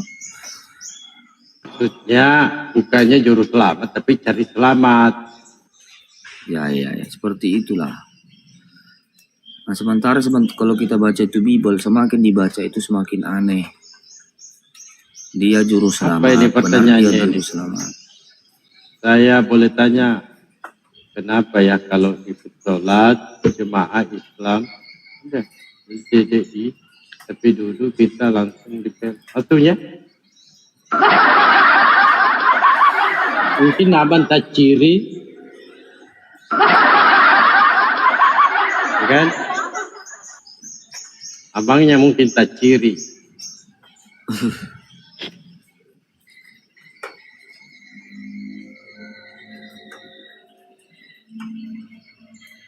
Silakan bantu Pak. Apalagi, teman-teman yang yuk, Kristen. pastilah dipel lantainya. Abang tak ciri di situ. Ada kuning. Iya. Itu-gituan dipertanyakan gini.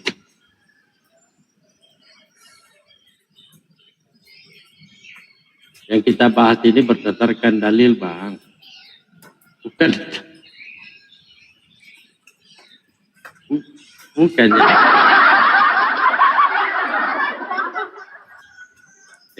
ya wajar dipel, Bang.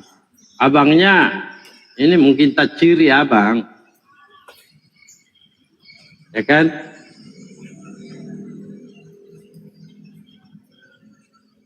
Jadi pantas. Wah, gelarnya ini panjang kali lebar. Mana dia?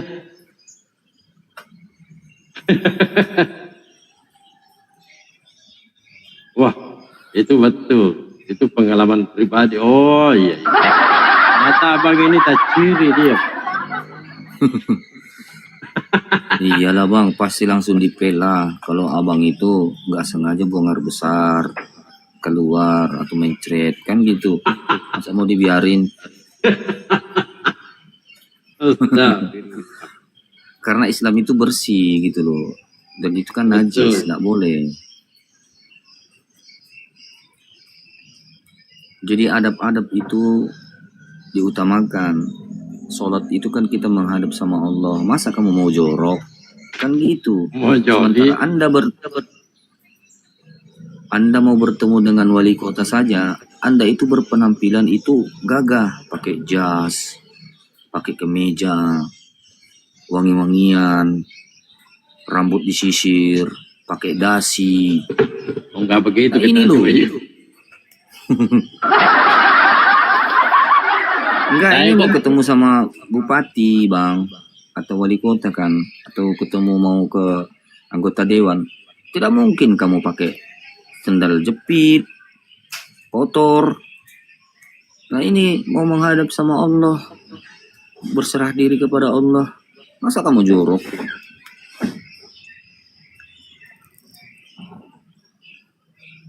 Ya kalau ke gereja bang mau pakai apa nggak masalah bang. Nggak ada masalah itu, nggak ada syariatnya. Kita diperintahkan menggunakan pakaian-pakaian yang bersih. Tapi ini Dede Bella.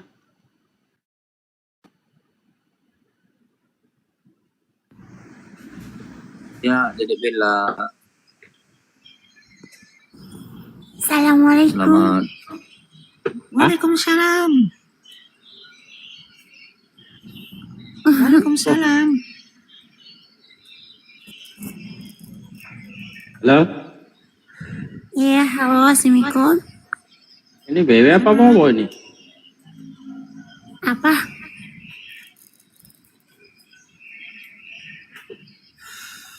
Ya. Ayo.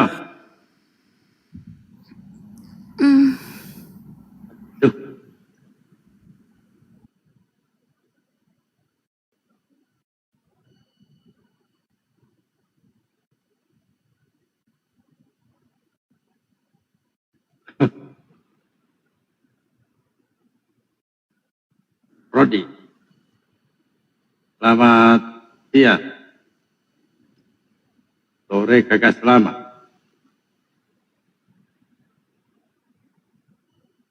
Halo.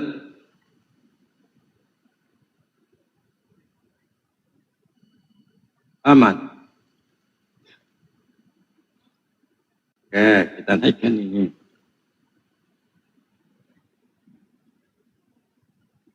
Dia sakit kayu.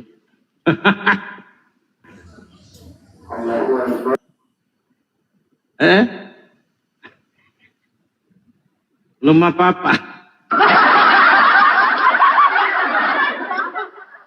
Kenapa turun, Pak? Ya, saya mau berangkat kerja nih, Bang Dalbo. Mau pulang ke tempat kerja ini. Oh, di mana, Kak? Di rumah mertua ini. Oh.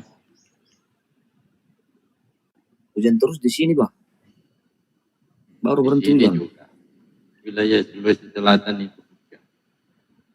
Tamat.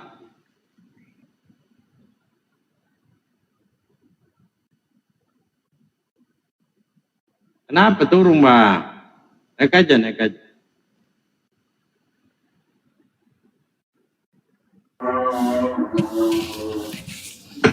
Assalamualaikum. Waalaikumsalam. Itu orang lagi sholat bang, nggak sholat bang. Pas lagi adzan ini masalahnya. Oh iya, iya. Kenapa, Bang? Iya, ya, sholat dulu bang.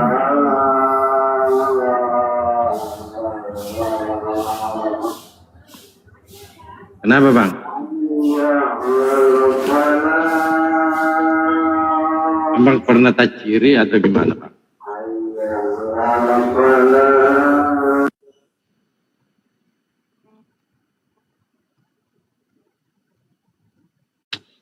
Ayo, Oten yang mau naik, kita naikkan satu-satu.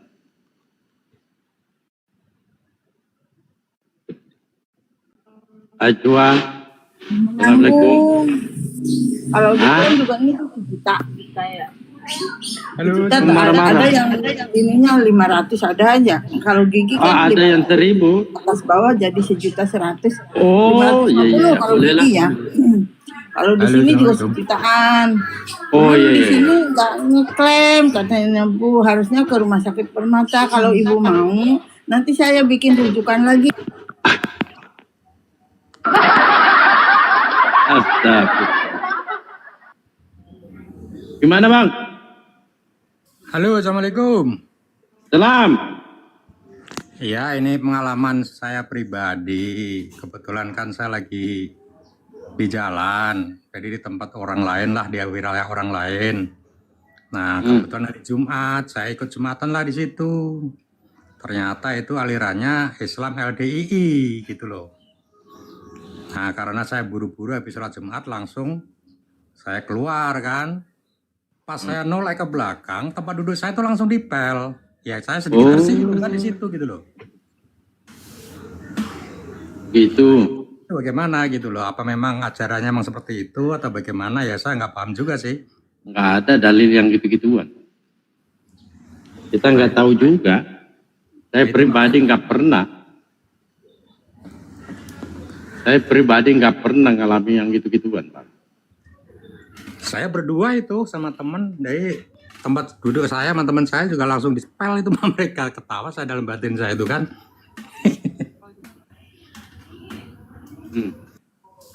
Nah di sini juga kebetulan di rumah di tetangga ini juga ada satu keluarga itu LDII. Dari semenjak dia tinggal sampai sekarang itu nggak mau dia terima tamu, sama tetangganya masuk rumah tuh nggak boleh, langsung disekat di luar gitu.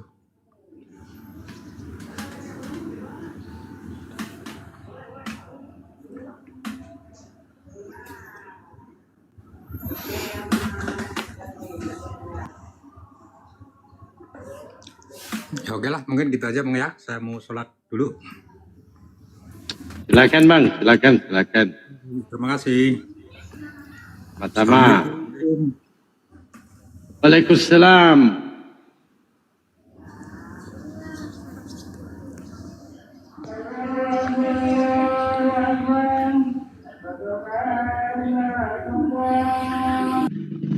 Sudah sholat sana, Bang.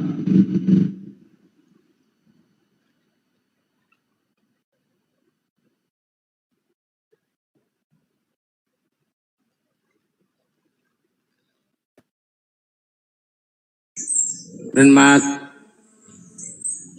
Assalamualaikum. Waalaikumsalam. Salam satu Di sini Tuhan. sudah. Hah? Salam satu Tuhan Bandalku. Siap. Salam satu Tuhan. Enggak, saya cuma ingin menjawab pertanyaan dari teman kita yang barusan turun itu. Apa itu, Pak? Tentang kalau sholat di masjidnya LDII dipel kalau bukan anggotanya. Oh, itu. Iya. Memang sepengetahuan saya kan pernah ikut juga sebentar LDI itu. Kalau bukan anggota LDII, walaupun Islam, itu dianggap najis, Bang. Sehingga kalau ada orang lain yang sholat di masjid tersebut, pasti dipel itu. Walaupun masuk rumahnya seperti itu, dianggap najis selain anggota LDII. Jangan kaget sudah. Dan itu untuk kita sudah tidak berpolemik sudah. Nggak usah diangkat-angkat ke room ini sudah. Gitu. Mungkin itu Bang tambahan saya. Mohon maaf. Ya, Mudah-mudahan.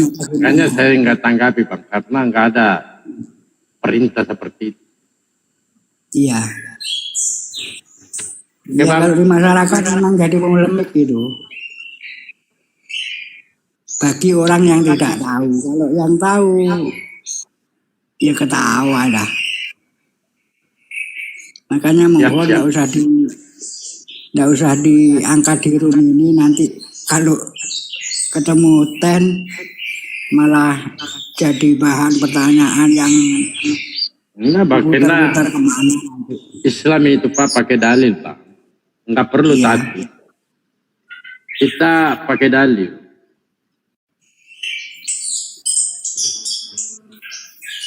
Oke Bang, masih ada mau disampaikan? Sudah, terima kasih itu aja. Siap, siap. Assalamualaikum. Waalaikumsalam. Kita menggunakan dalil, bukan katanya-katanya, bukan. Ya kalau katanya-katanya, bukan di sini Bang. Dari mana lagi si terapi ini? Assalamualaikum warahmatullahi wabarakatuh. Waalaikumsalam warahmatullahi wabarakatuh. Itu rungkas. Dipikir oten, suaranya gitu.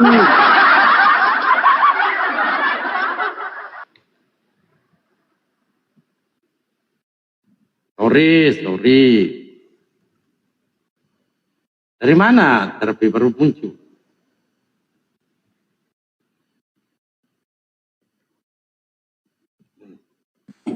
Tadi Abanda jaringan tadi barusan bagus ini jaringan. Oh, kau di mana Iya. Kak? Iya. Sudah di rumah kan deh. Oh iya, siap. Waalaikumsalam. Kita cari. Oh ya, coba naik dulu, ceritakan dulu. Saya mantang. Apa dulu agamanya? Naik dulu deh. Oh, seandainya tadi ku bilang saya ini mantang ini.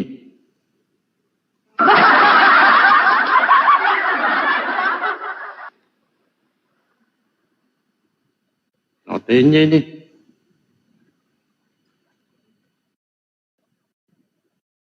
Enggak mau naik dia, meraju. Ya siap.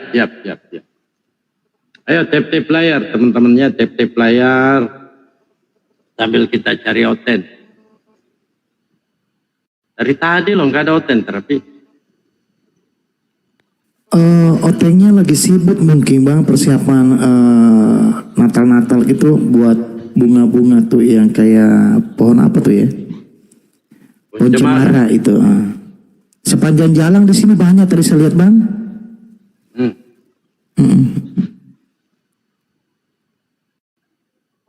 Atau temanya nggak cocok itu. Oten punah janganlah punah. Atau otennya mau punah, jangan. Ini Dede ini katanya mantang apa ya? Mualaf dia. Entah mantang. Oh Masya Allah ya. Dari apa dulu agamanya? Nggak mau naik dia, meraju dia.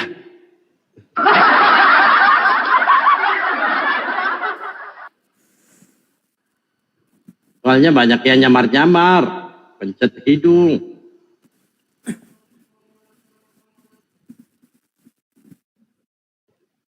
Gak boleh loh merajuk-merajuk.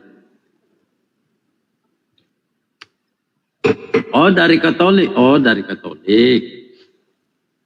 Katolik itu kan orangnya santun-santun, jadi mudah mendapatkan kebenaran ya. Setelah dia menerima kebenaran, hidayah itu datang sendiri itu dari Allah. Karena hidayah itu yang menentukan itu Allah, bukan kita.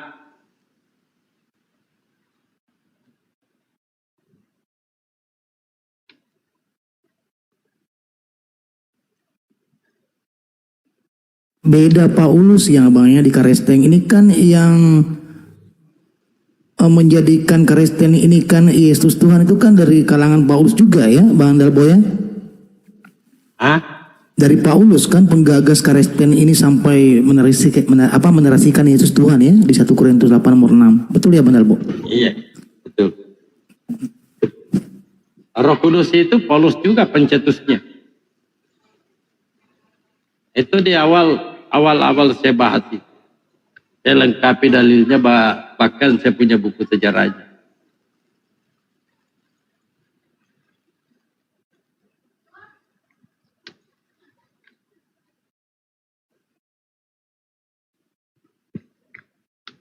Ya makanya yang ada mau dipertanyakan ini mumpun ada Ustadz Tata.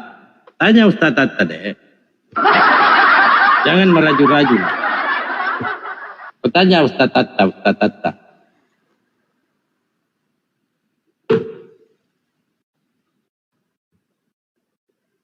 Iya masih belajar maksudnya. Apa-apa.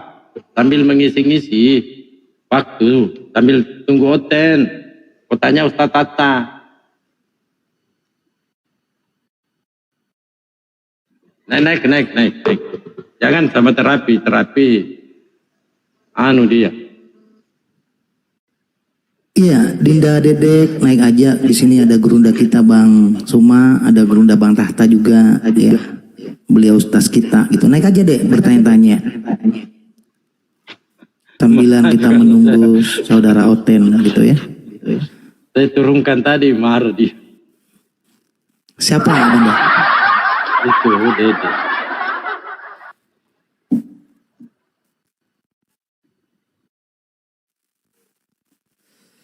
Sudah berapa Karestengnya naik tadi di sini ya Bang Dalbo?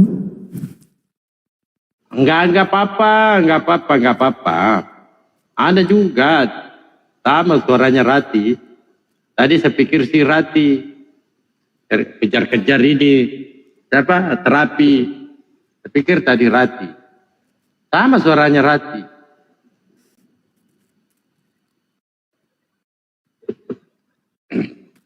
Naik aja pengisi waktu. Kau tanya-tanya Ustadz Tata masalah Islam. Ada Bang Suma. HP saya ini gimana sih?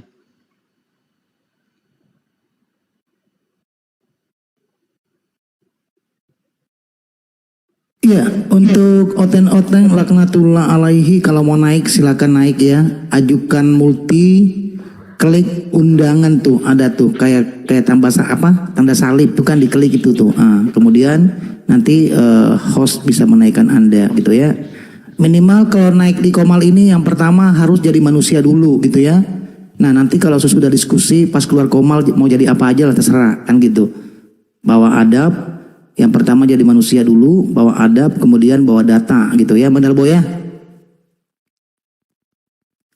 Karena mereka berhadapan dengan guru-guru kami di atas. Nah seperti itu ya, Kristiania ini ada temanya. Oten paksa orang jadi Tuhan. Iya, ini kenapa demikian? Karena jelas-jelas saja ya, Yesus itu untuk Bani Israel. Diutus ya kepada domba-domba yang sesat, itu ada datanya ya. Kemudian Yesus datang untuk mengajarkan satu-satunya Tuhan yang benar. Itu juga ada datanya di Yohanes 17 nomor 3. Tetapi yang berbeda itu dari statement Paulus dalam suratnya 1 Korintus 8 nomor 6. Di situ ada satu Allah dan Yesus Tuhan. Kemudian si Petrus juga 1 Petrus 1 nomor 3. Kalau nggak salah di situ juga Petrus ini menyatakan Yesus Tuhan. Sayangnya kedua sosok ini sama-sama pendusta.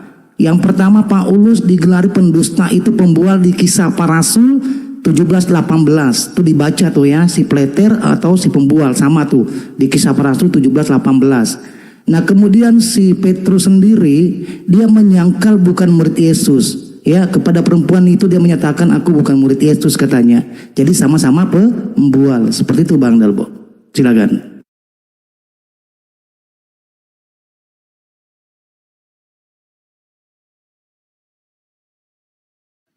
Lanjut dulu. HP saya ini enggak ini. Aduh. Ya, seperti itu Karesten. Silakan naik ya. Di sini ada guru-guru kami yang siap diskusi dengan Anda. Yang pertama, jadi manusia dulu gitu ya. Jangan jadi seperti apa namanya? Yang paling rendah ini apa namanya Bang Dalbo? Licik seperti ular gitu aja ya. Jadi kalau naik itu sopan, beradab gitu ya. Jangan suka menghujat karena di sini kami nggak ada keinginan untuk menghujat Anda gitu ya. Kami selalu berusaha untuk berbuat baik kepada Anda. Semua itu tergantung dari situasi Anda. Karena hormat kami ada guru kami di sini di atas. Dua siap berhadapan dengan saudara Karesten. Jadi naik aja ya. Oke, ini ada Bang Mega. Ya, selamat siang Bang Mega. Assalamualaikum kalau Islam saudaraku.